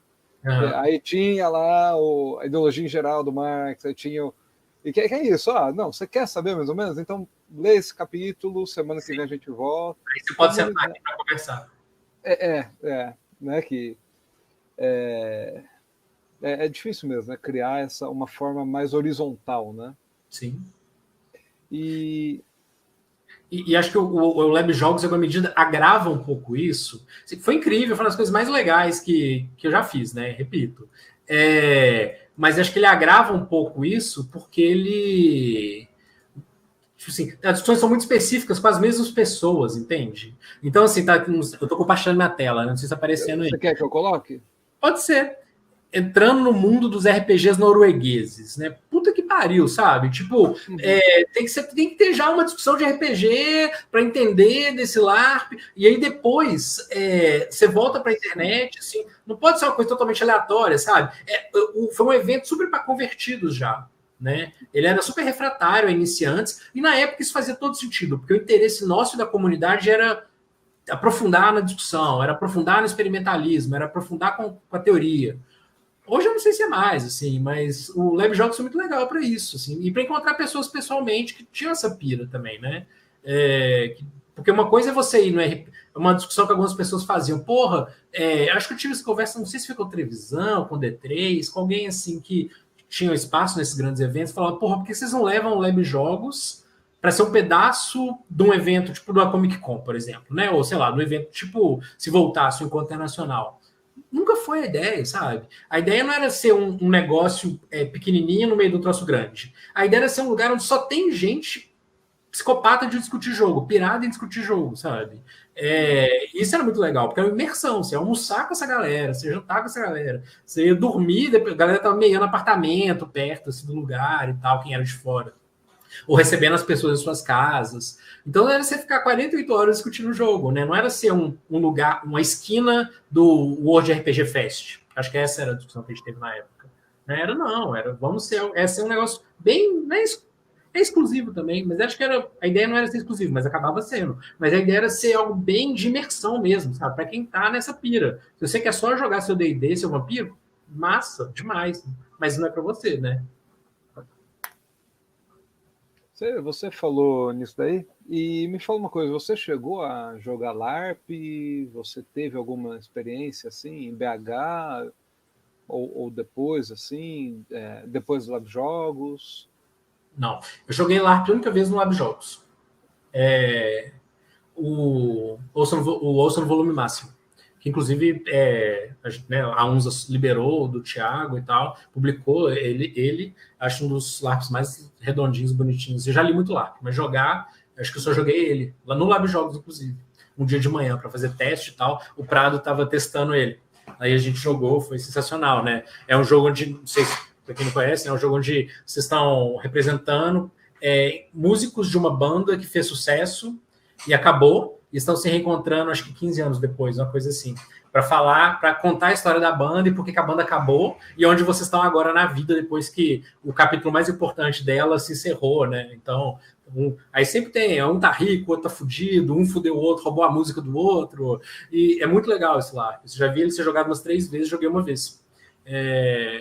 Enfim, ele tem a mecânica de pegar o papelzinho, é o nome da música e tal, é muito legal. Acho que foi o único LARP que eu joguei, nunca foi muito minha cena, não, sabe? O Du é mais das minhas pessoas do meu círculo, né? Da secular e tal. O Du acho que é o nosso especialista em LARP, assim.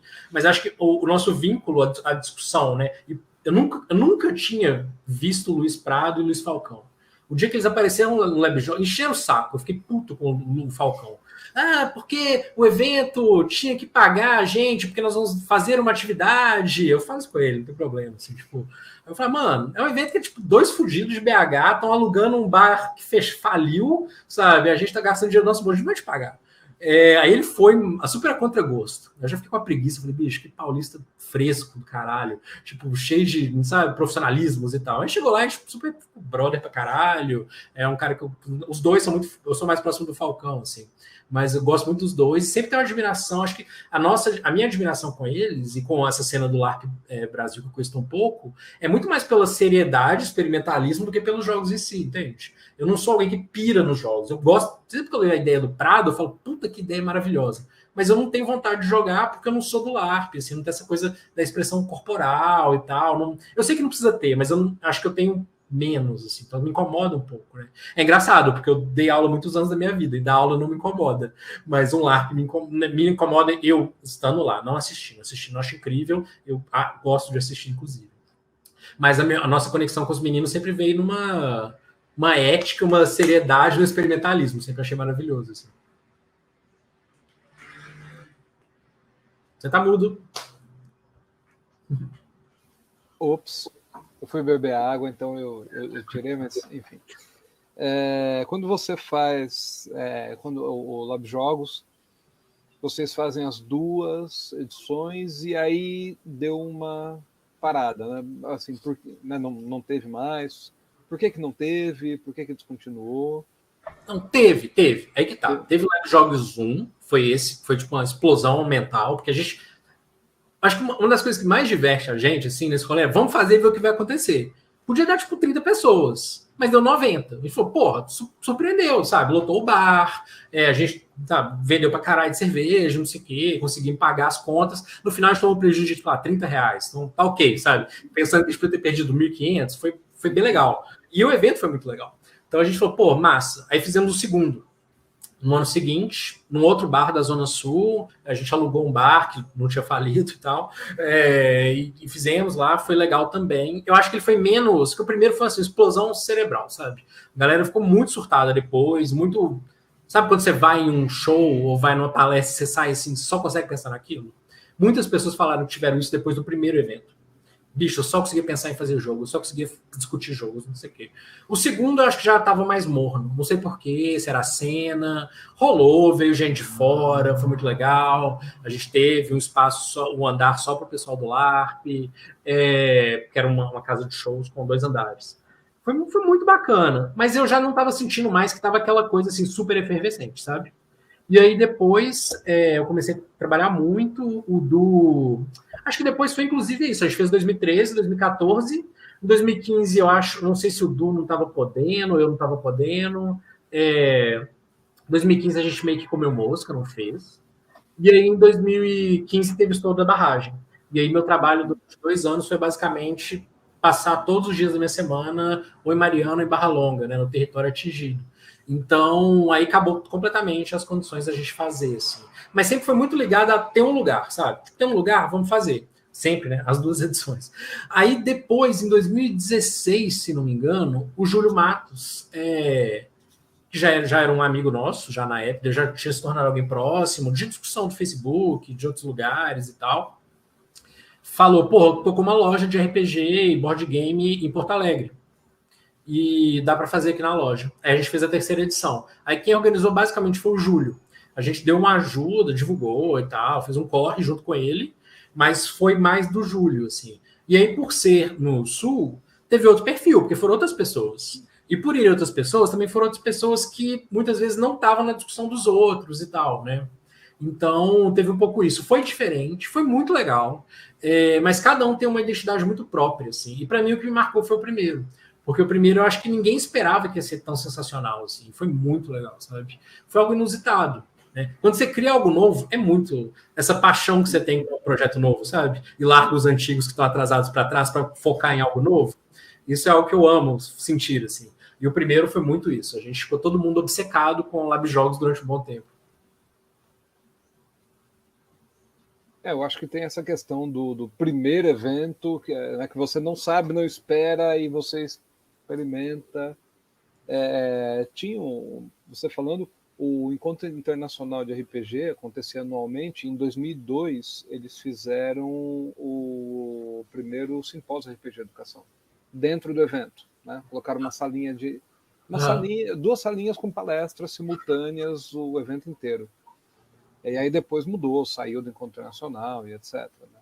Mas eu lembro, é isso, né? O primeiro você fica imerso o dia inteiro ali.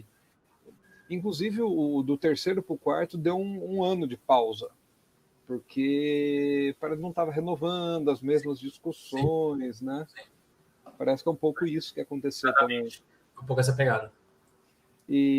Mas então, falar um pouquinho do Lab Jogos, falar um pouquinho, né? Falamos um pouquinho. Eu queria saber o que os jogos que vocês começaram a publicar, então, que vocês começaram a traduzir jogos, né? Como foi essa escolha?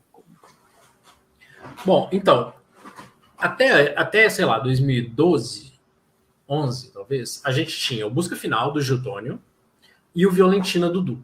Né? O Du chegou para a gente com o Violentina, a gente gostou da ideia, e ele estava pirando em fazer o financiamento coletivo, eu também estava pirando em acompanhar o que os meninos lá de BH dos quadrinhos estavam fazendo, quadrinhos rasos, eles fizeram uma graphic novel que eu esqueci o nome agora, e aí a gente lançou tal, Violentina, sobrou um estoque, né? Porque a gente conseguiu, sei lá, tô chutando aqui, tá? Mas o financiamento coletivo saiu, sei lá, 170 livros. A gente fez 300. Então, os que sobraram ficaram para circular, a gente foi vendendo, passando para o Du, a grana e tal.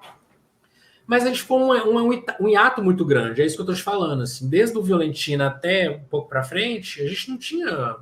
Tava cada um no seu corre, de mudanças profissionais e tal, né? 30 anos, aí um muda de cidade, o outro não sei o quê. Eu tava muito agarrado... acumulando, trabalho em academia e tal. E a gente ficou muito parado fazendo assim, faça você mesmo. A Circular virou nosso espaço de fazer o faça você mesmo. Não tinha livro saindo. E aí, nessa época, o Vincent Baker soltou o Apocalipse World. Eu ouvia falar muito bem. Eu já acompanhava essa discussão do The Forge. O Vincent era um dos caras que eu mais gostava lá, né? Já amava o Dogs in the Vineyard dele, que é um jogo foda e tal. Embora ele tenha parado de vender o jogo, né? Por questões éticas e tal, da história do jogo, enfim. Eu já pirava no Vincent, já achava ele muito legal. Aí lançou o Apocalipse World, eu só lia coisas incríveis. Mas eu não lembro por que eu não joguei ele. Assim, não tinha jogado o Apocalipse World. E aí, no mesmo tempo que o Vincent tinha acabado de lançar o Apoc, uma galera começou a fazer o Dungeon World, né? Que era o cara do Blades in the Dark, se não me engano. Ou é ele? Eu não lembro. Era o Sage, que é um dos autores, e um outro cara que é da cena. Eu acho que era o cara do... Não, é o... Inclusive... Não, o Adam. Não. Tá. O Adam não, né? Não. No início era o Sage e outro cara. Entendi. Tentando lembrar que é um cara também ativo na cena dos Apocalipse Engine ali. E eles começaram a fazer o Dungeon World no blog. Tinha um fórum do Apocalipse World que eu lia porque eu queria entender a mecânica, qual era o hype ali e tal, mas nunca tinha jogado.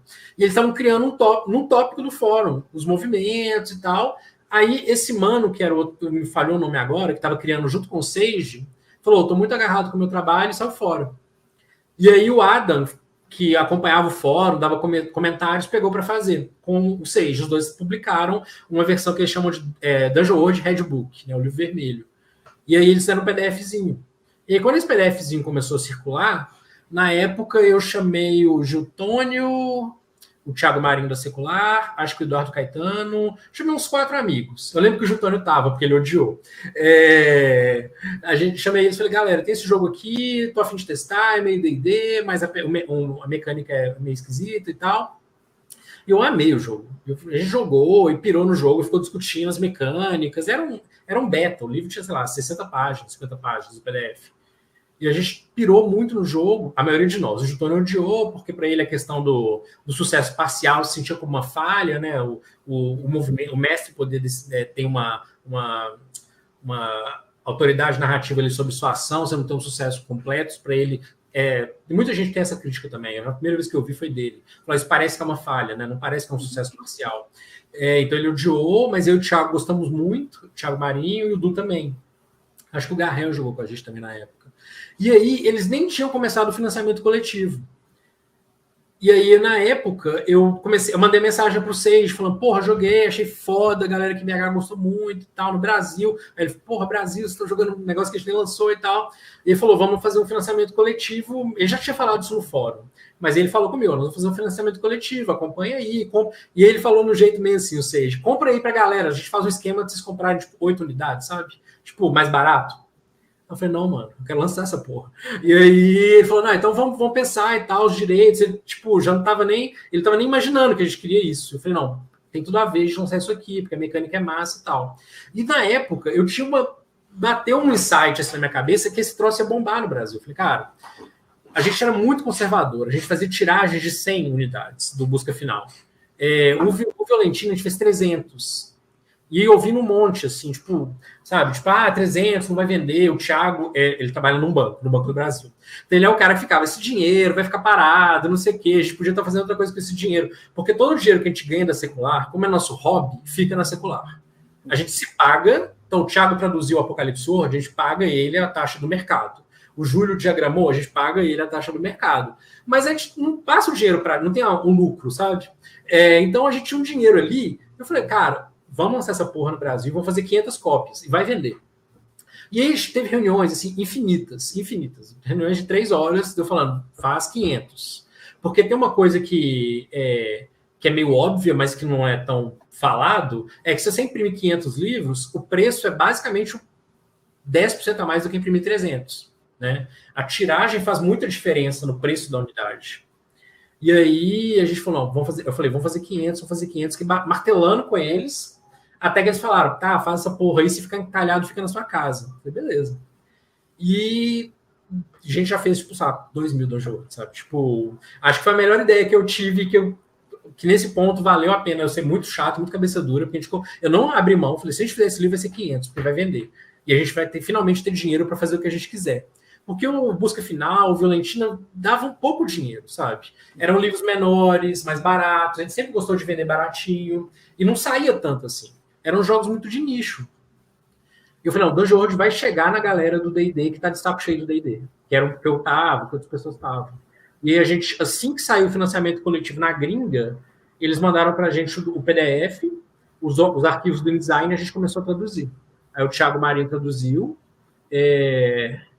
Eu fui, né, fazendo um pouco esse meio de campo com os meninos lá, o Sage e o Adam. O Du foi na diagramação, eu e o Du, eu também sei um pouco, o Du é foda nisso.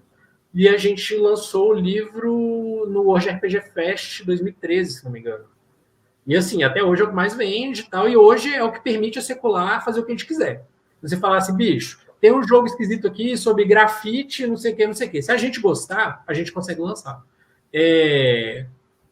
Claro, não vai lançar assim, D&D, sabe? Mas a gente tem um caixa. Hoje tem o caixa do Dungeon World, basicamente. Porque ele, todo mês ele vende 20 cópias. A gente tem uma margem de lucro fodida nele, porque a gente já pagou a tradução do Thiago, já pagou a diagramação do Dudu, só paga a gráfica. O livro, na tiragem que a gente faz, sai, sei lá, R$19 na gráfica, a gente vende por 80, e hoje é o dinheiro que tudo que a gente faz a Secular, se a gente quiser fazer, a gente tem um caixa do Dungeon World.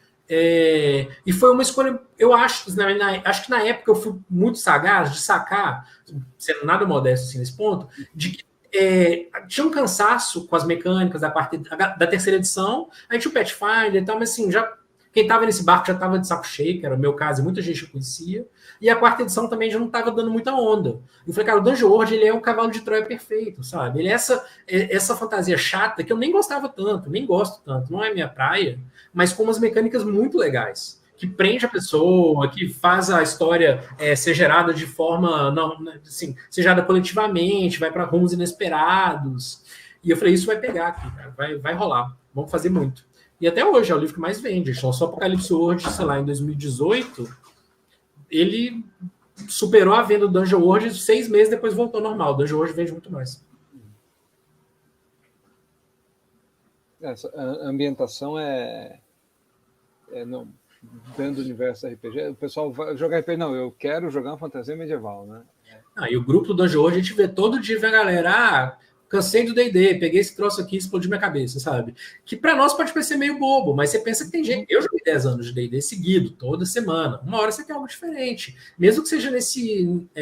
você tem uma familiaridade temática, mas as mecânicas são diferentes. E as histórias são diferentes também, porque a regra, enfim, a proposta do jogo é outra, né? E quem gosta de jogos mais heróicos, igual o caso do Giltônio, né, e de outras pessoas também, não gosta do Dungeon World, porque essa mecânica é muito mais para você contar uma coisa aventuresca do que uma coisa heróica, entende? Assim, é muito mais Indiana Jones do que Conan, sabe? Do que Senhor dos Anéis. Para mim funcionou muito bem, para muita gente funciona muito bem. E é isso, né? É um tema que é muito batido, mas é o que mais vende. Então, nesse ponto, eu acho que ele foi uma boa escolha mercadológica para a gente lançar, mas também foi uma boa estratégia para introduzir um sistema novo em muita gente, né? Hoje a comunidade do Dungeon World no Facebook é maior do que a da Indie RPG, por exemplo. É muito doido você pensar isso, né? Que você escreve... Tem mais gente num grupo de um jogo Apocalipse World do que todo o grupo ali de pessoas entusiastas e tal de criação de jogos. E no caso, depois dele, vocês começam a... Bom, vocês publicam o Psyrun, né? É isso? Sim, isso. Aí tem uma história... desculpa, pode terminar. Não, como foi essa escolha? Como foi isso daí? Então, cara, olha só. Na época, quando a gente lançou o Dungeon World, a gente falou, porra, essa merda tá vendendo bem. Porque a gente subiu de nível, assim. Porque o Valentino e o Busca Final vendiam muito pouco. Eram jogos de nicho. Quando lançou, vendeu, depois vendia assim, sei lá, 2 cópias por mês, sabe? Então a gente, só que como a gente nunca dependeu disso para viver, não era nosso ganho-pão, a gente não falava, foda-se, cada um, né, o seu trabalho, o seu mestrado, cada um fazendo as suas coisas.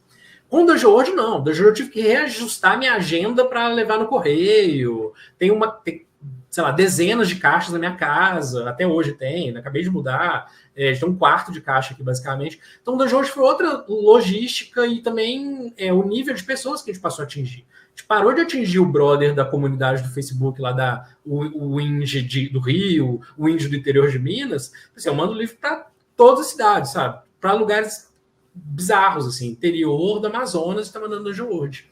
Eu sei que não é um Tormenta, né? Não é esse nível que eu tô falando, mas para a gente foi um alcance que a gente nunca teve, né? Porque até então quem comprava jogo da Secular é quem já me conhecia, entendeu? Quem tomava cerveja comigo comprava os nossos jogos, basicamente. Quem tomava cerveja com o Du comprava os nossos jogos. E aí, não, agora tem gente que compra que eu não sei para que eu tô mandando mais o jogo, desde que a gente lançou o Dungeon hoje. Então aí a gente falou, pô, o jogo ficou mais sério aqui agora, né? A gente tem que fazer coisas legais. E a gente tinha grana, né? Foi a primeira vez que a gente tinha dinheiro para poder fazer o que a gente quisesse. Aí nessa época a gente queria muito lançar o Apocalipse World, porque depois que a gente lançou o DW, o Du começou a mestrar o AW pra gente na Kobold's Den. A gente pirou muito mais, e para mim é uma temática que me interessa muito mais do que o Dungeon World e tal. Jogou muito, muito Apocalipse World, e a gente queria lançar ele. Só que o Guilherme da Retropunk já tinha pego a licença. Já tinha pego há 1000 anos. Quando o Vincent lançou o Apoc, ele já entrou em contato com ele, viu o hype lá fora, leu o jogo, gostou, e pegou a licença dele quase que na mesma época do que ele pegou a licença do Fiasco. Só que ele estava muito agarrado com o Savage Worlds. Só que aí ele ficava sempre nessa, pô, ano que vem eu lanço, ano que vem eu lanço, ano que vem eu lanço. Aí, e a gente queria muito, muito, muito ter uma proximidade com o Vincent e com a Maggie. E aí a gente leu o Psyrun, jogou uns one-shots e tal. Falou, porra, esse jogo é muito foda, é muito pequenininho, não tem bons jogos de one-shot aqui, além do Shotgun Diaries, outros jogos assim, mas não tem muita coisa. E aí a gente usou meio como uma estratégia para aproximar deles também. Ah, a gente quer lançar esse jogo aqui, a gente tinha a grana do Dungeon World, não tá fazendo nada com ela. E a gente lançou o Psyrun, que é um jogo pequenininho, né, de uma sessão ou duas e tal, mas que é muito redondinho, muito legal de jogar. Ele é um protótipo do Apocalypse World, né? Assim, eles testaram várias mecânicas ali e tal.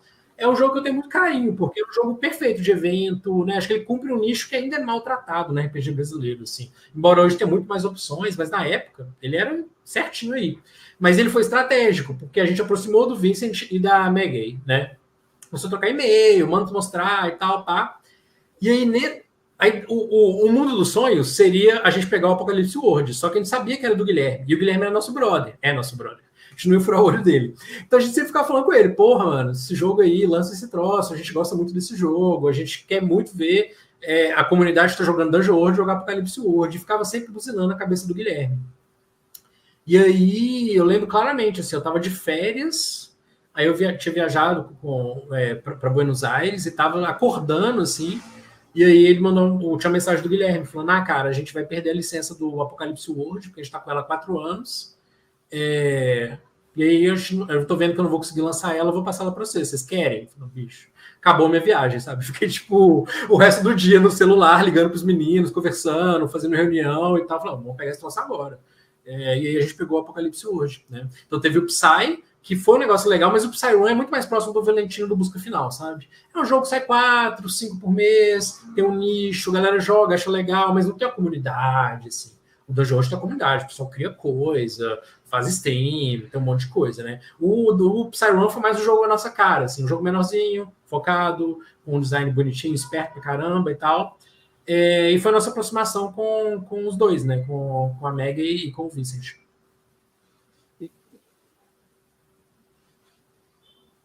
Bom, eu devo dizer que o Psyrun é um baita jogo. Realmente, ele é redondinho, eu jogo ali e sempre que eu mostro para alguém, a pessoa fala assim, caramba, RPG pode fazer isso também. Sim, né? Sim. É uma coisa muito legal, assim, porque as pessoas olham e falam, então pode ser assim.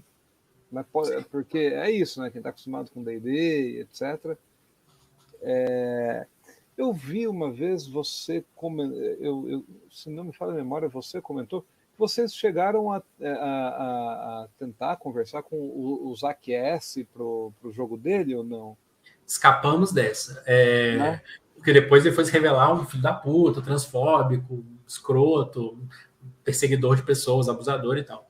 Mas na época a gente não sabia disso, ninguém sabia, né? Ele era um queridinho aí dessa cena OSR, que não é minha praia, não é praia de ninguém no secular. Porque isso, a secular é o que a gente gosta, né? Então, nunca você vai ver eu falando, porra, vou lançar aqui um retroclone de D&D, OSR, ou uma coisa assim que tem nada a ver comigo, sabe? Porque não é o que a gente joga, não é o que a gente entende, eu não sei nem, não vou nem saber dizer se é bom ou se não é, sabe? Porque eu não jogo aquilo, eu não leio aquilo, não participo desse debate. Então a gente sempre teve muito isso, não vamos lançar coisas que a gente não gosta. E não gosta porque é ruim, não gosta porque não é a nossa praia, não é nosso costume de jogos ali, né? De consumir jogos ou produzir. E aí, mas o Du é muito fã da estética do Zé. O Du tem essa coisa, né? Ele é arquiteto, artista e tal. E o Zé também, né? Também não é arquiteto, né? Ele é escritor, ator, mas ele tem essa coisa de pintor, e cria umas coisas bonitas e tal. E ele lançou aquele livro dele da cidade. Me fale o nome agora dessa porra. O Du sabe. Vorheim, isso.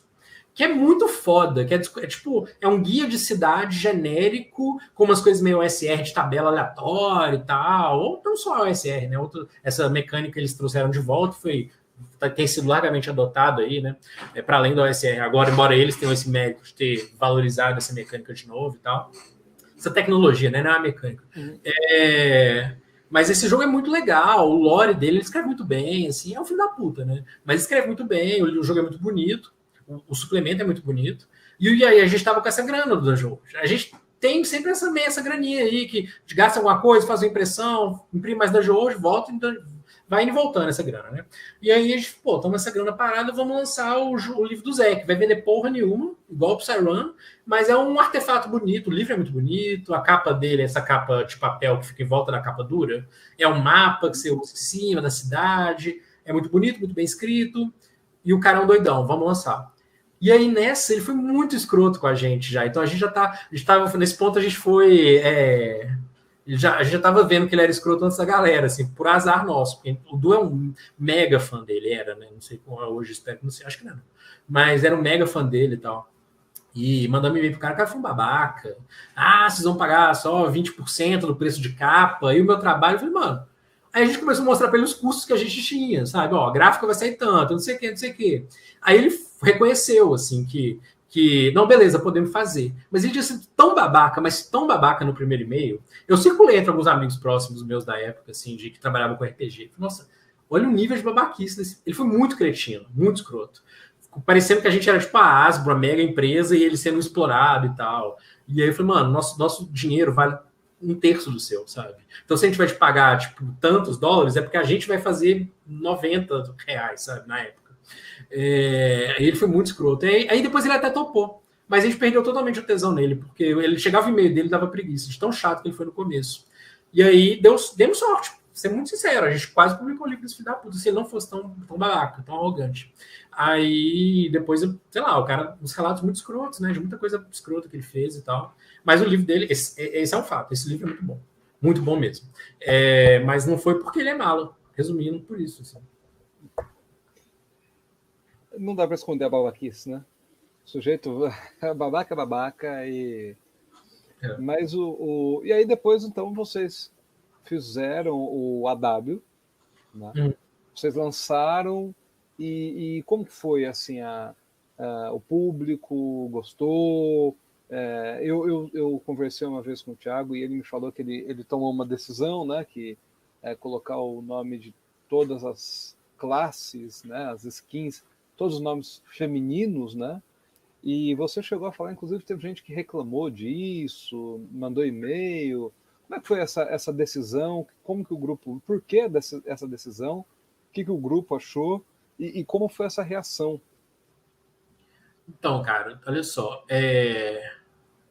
Pois é, o APOC demorou pra caralho. Porque o que acontece? Quando o Guilherme passou pra gente a licença, eu tenho esse e-mail, deve ser, sei lá, 2014. Então levou uns 4 anos para ser publicado, porque eles estavam lançando a segunda edição, entendeu? Quando a gente entrou, a gente falou, queremos, não sei o que, pelo amor de Deus, mas dá isso para nós, assim. Era o livro que a gente mais queria lançar. Era o Monster Hearts, que o Kobold da Kobold nem pegou, e nunca lançou. Mas se a gente tivesse pego, também a gente ia pirar, porque eu amo Monster Hearts, aí virou um design incrível.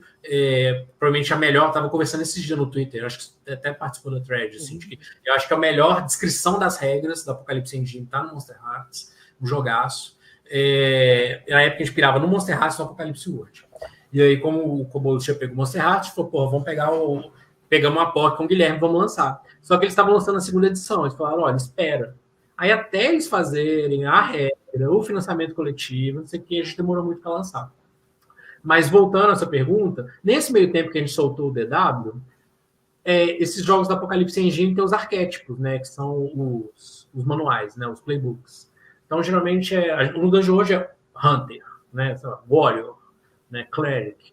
E aí a gente traduziu o clérigo, porque não dá para ficar só clérigo, guerreiro e tal, porque dessa coisa é o, né? Você é um clérigo no Dungeon hoje, você não é um clérigo, você é o cara, né? Você é o ladino. E a gente colocou tudo no masculino. E aí, na época, algumas meninas iam falar, pô, legal, mas por que o texto todo tá em... Né, vocês tiveram que botar o artigo, que no inglês não tem, no inglês isso não tem gênero, né? Warrior é Warrior, né? Não é guerreiro ou guerreira, o fighter, né, no caso. E aí, uma galera veio questionar a gente, apareceu, assim, não foi uma coisa, não, mas foi aparecer no grupo, sabe? Tal... às vezes umas perguntas assim, tipo uma menina que estava jogando pela primeira vez, eu só posso ser homem, porque tá escrito, sabe, assim, o ladino e a foto é um ladino, sabe, umas coisas assim, a gente começou a problematizar, falou, porra, bicho, né, o jogo ele não foi feito com gênero, a gente colocou a porra do gênero para o português, assim, e aí a gente começou a falar, não, então beleza, a gente vai, na próxima edição a gente vai fazer masculino e feminino e tal, na próxima tiragem, e aí, nessa época, a gente estava fazendo o Apocalipse World, mexendo com a tradução, esperando o Vincent e a Maggie dar o sinal verde e tal, das regras que eles iam mudar. E aí a gente começou a discutir, falar, aqui a gente tem o mesmo problema, como é que a gente faz isso? Eu falava, quer saber? Foda-se, vou meter em português tudo, vou meter em feminino tudo, porque o livro já é cheio de palavrão, assim, tipo, já é um livro que quem já não vai gostar já tem vários motivos. Tem o sex moves, né, os movimentos ali que são relacionados com as pessoas em relação sexual. É um livro que já é meio polêmico, assim, então nem é tanto, na verdade, mas na época tem um certo rebuliço na gringa, até no Brasil não. E falar, então foda-se, vamos fazer essa porra em tudo no feminino, porque a gente vacilou no de hoje. E a gente fez. E aí teve algumas pessoas, assim, mas foi pouco também.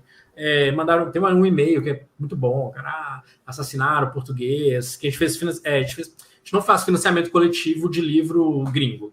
Se o livro já existe na gringa, eu acho que é idiota fazer financiamento. Idiota é foda, mas pode ficar na gravação. Eu sou contra. Eu acho que não faz sentido você terceirizar o risco para o comprador, assim, pro jogador, consumidor. O risco é seu. O jogo já é aclamado lá fora, já ganhou um monte de coisa, o problema é seu, então. Acho que não tem nada a ver fazer financiamento disso. E aí a gente faz sempre pré-venda.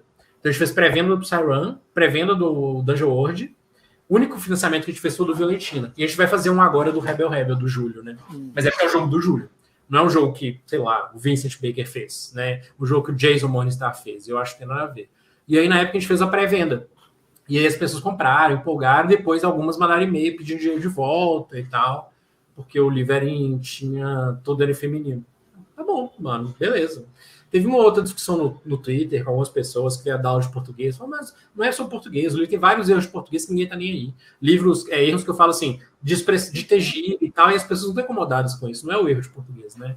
Não é o português que não é o formal que tá incomodando as pessoas aqui. Isso ficou muito claro, a gente fala, foda-se. Mas foi assim, sei lá, 3 pessoas em 200, sabe? Então, serviu mais como uma anedota, assim, do que algum efeito concreto que a gente teve no jogo, ou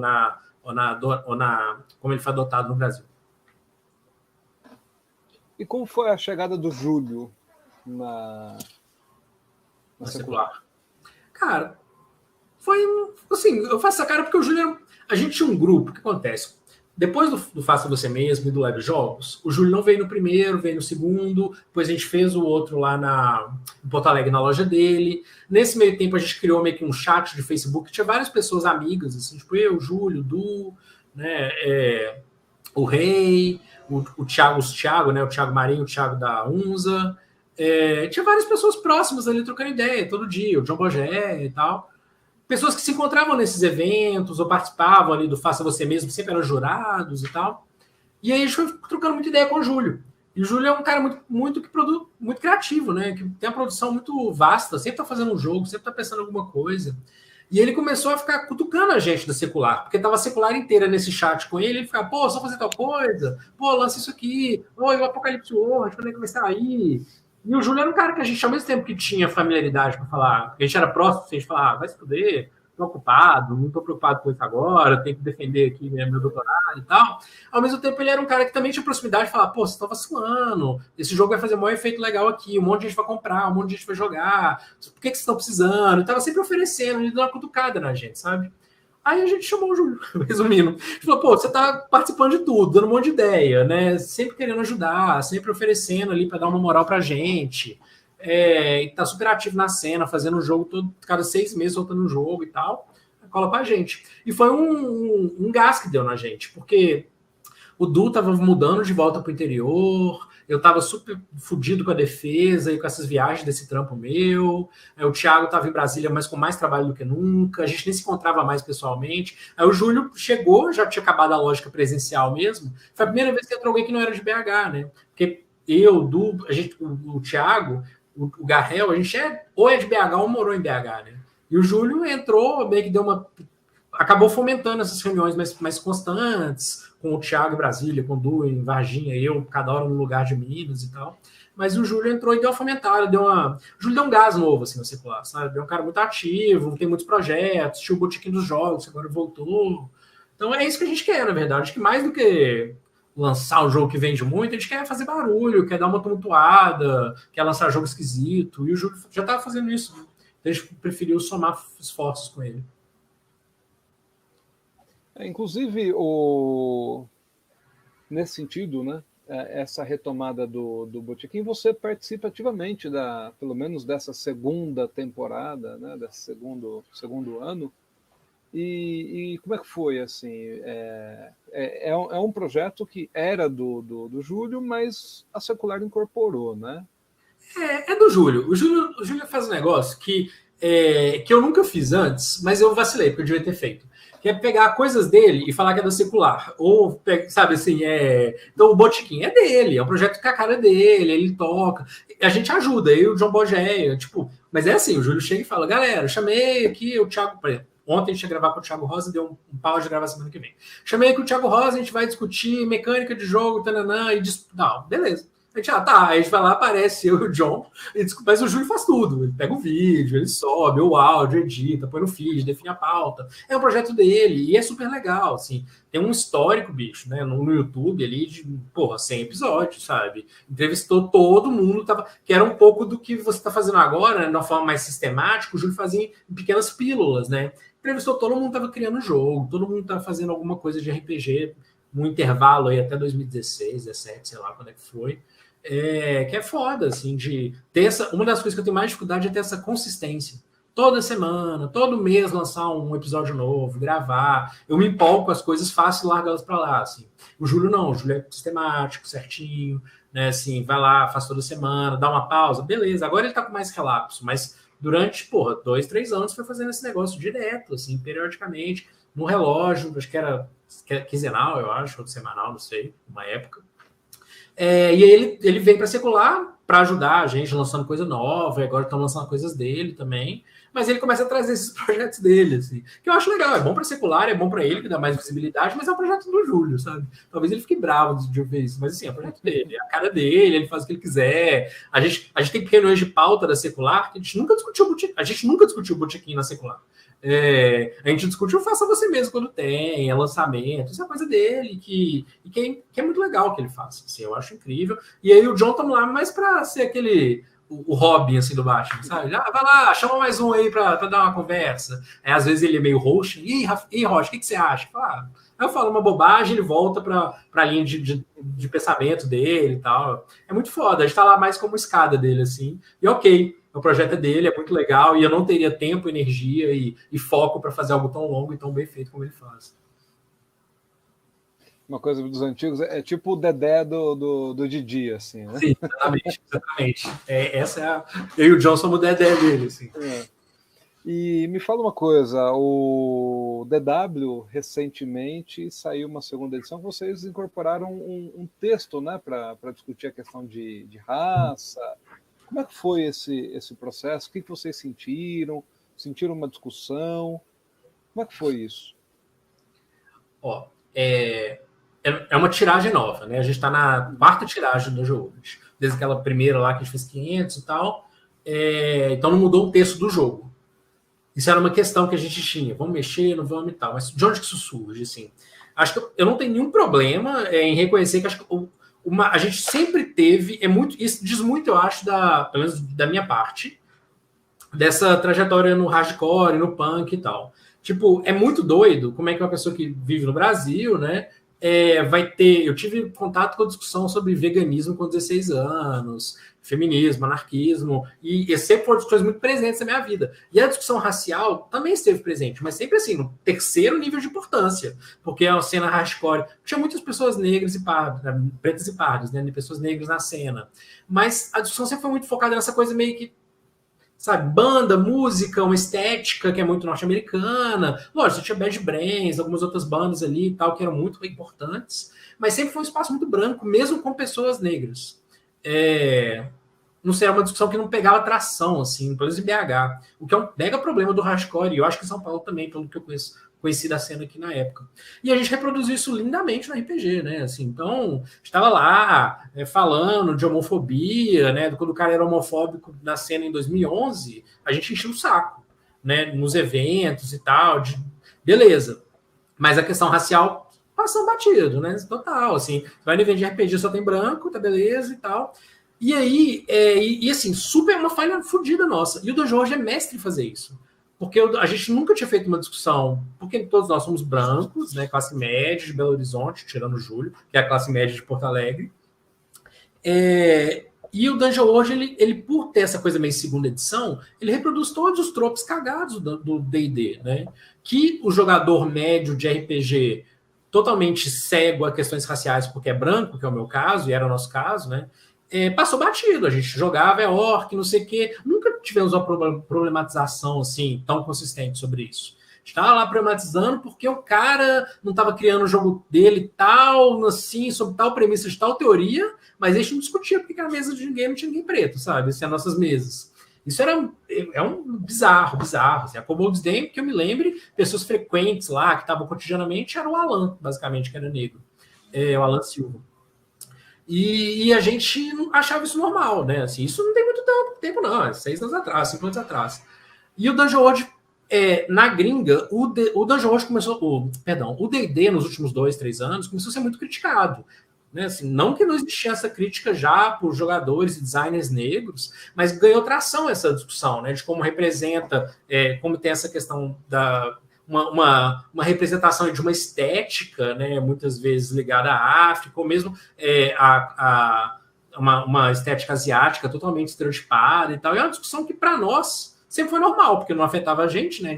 Para nós, um apelido de um é elfo, o meu apelido era anão, porque eu tenho 1,60 m, né? Mas é isso, a gente sempre foi o herói assim, do rolê. E a gente começou, e teve uma discussão forte do Dungeon World, onde o Sage, que é um dos autores, falou, nossa, a gente comeu mosca, isso aqui é uma merda, nesse sentido da representação de estereótipos e tal. E hoje, se eu fosse fazer um outro Dungeon World, eu faria diferente. E aí a gente ficou com isso na cabeça, falou, a gente vai soltar uma tiragem nova, o livro está esgotado, a gente vai ignorar essa discussão. Só que a gente também não é a pessoa ideal para fazer essa discussão, porque a gente, até 2 anos atrás, a gente ignorava essa porra dessa discussão. Então a gente chamou o Luciano Jorge, que é um brother nosso de BH, é alguém que, por a gente ter circulado muito na zona sul de BH, eu nunca encontrei pessoalmente, né? Assim, eu sabia que ele existia, a gente tinha amigos em comum. Eu fui num evento de RPG na quebrada, não na quebrada dele, mas num lugar onde ele tinha um grupo dele de RPG, ali, que é Universalis, que era na Zona Norte, mas a gente nunca chegou a trocar muita ideia e tal. E é um cara incrível e que, por a gente estar no espaço totalmente branco de classe média, a gente nunca encontrou. Então, mas depois, né, em eventos de RPG, ficou mais próximo do Júlio, já troquei umas ideias com ele depois, a gente gravou podcast junto, a gente chamou ele para escrever sobre a representação racial e essa estética da fantasia medieval, né? Então o Zine, ele tem um texto grande, um ensaio dele sobre isso, uma introdução nossa, onde a gente fala que a gente fez merda, e no final uma mecânica do Jonathan Walton, que é um autor de vários hacks legais de Dungeon World, que é uma mecânica de ancestralidade, assim. Não é da sua raça, né? Nossa, passou uma moto aqui na minha rua. Então, sei lá, se é um anão, mas você foi criado no culto de aranhas, não sei o que, se é um anão, mas que tem a questão de teia. Você vai misturando, assim, você vai criando movimentos específicos que tem mais a ver com a sua herança cultural do que necessariamente com a sua herança biológica, enfim. E também não reproduz, né, esses clichês aí. Que o Dungeon hoje também, né? Inteligência mais 2, Constituição mais 2, cretinices, assim, que para nós passou totalmente batido. Não sei como é que era para você, sua vivência, ou se jogava com pessoas negras que problematizavam isso, ou pessoas brancas que problematizavam, né? Nosso grupo sempre foi muito branco. E muito focado com, assim, é muito louco você pensar que a gente conseguia falar mais sobre veganismo do que em 2012 do que sobre a representação racial dos nossos jogos. Né? Não, no meu caso também, que negro, a gente tinha uma pessoa que não se identificava quando, pardo, né, que nunca se identificava, e muito pelo contrário, contra a cota, contra, sabe, todas as discussões, etc. E então era uma discussão que passava um pouco batido e que a internet que foi trazendo, né, Mas eu lembro, tem um dado muito curioso, eu narrava live action de vampiro, né, em Poços de Caldas, eu narrava de 15 em 15 dias, e para 30 pessoas, assim, era uma loucura. E uma vez, e tinha um amigo meu da escola, negro, que foi jogar, e uma pessoa chegou para mim e falou assim, mas negro pode virar vampiro? Caralho. Aí, e assim, o que eu, para mim, eu nem sabia o que responder, mas que eu acho que assim, é tanta indústria cultural ali dentro da cabeça de que você vai pegar o Brad Pitt e o esqueci, e o Tom Cruise e você não tinha, né? É o Gary Oldman, e você não tinha. Então o cara veio numa. Nossa, não, mas negro pode ser. Não. Eu falei, ué, pode. E então, assim, realmente era um espaço que não era muito diverso nesse sentido, né? Não... E a gente conseguiu fazer discussões sobre o preço do jogo do livro ser caro, ser inclusivo ou não, e ele passava totalmente batido nessa discussão racial, né? Se sobre as mesas todo mundo era de classe média, né? Assim, mesmo as pessoas negras que jogavam com a gente eram de background de classe média, né? Que sabiam inglês, não sei o quê, desde moleque e tal. Então, tinha uma questão aí, né? Assim, que para nós sempre passou batido, não foi nenhum insight nosso, não, é porque o mundo alcançou, assim, falou, olha, isso aqui é inaceitável, a gente ficou para trás, sabe? E a gente falou, beleza, o nosso jogo, ou a gente para de vender esse troço, ou a gente faz uma discussão sobre isso, assim. E a gente escolheu fazer uma discussão. Mas, assim, também não sei, sabe? Se na hora de falar, pô, o Dungeon hoje vende pra caralho, vende, mas, assim, também acho que a gente não precisa dele, sabe? Mas, assim, já tem outros livros, outras coisas, e eu acho problemático pra caramba, assim, algumas coisas que o Dungeon hoje faz.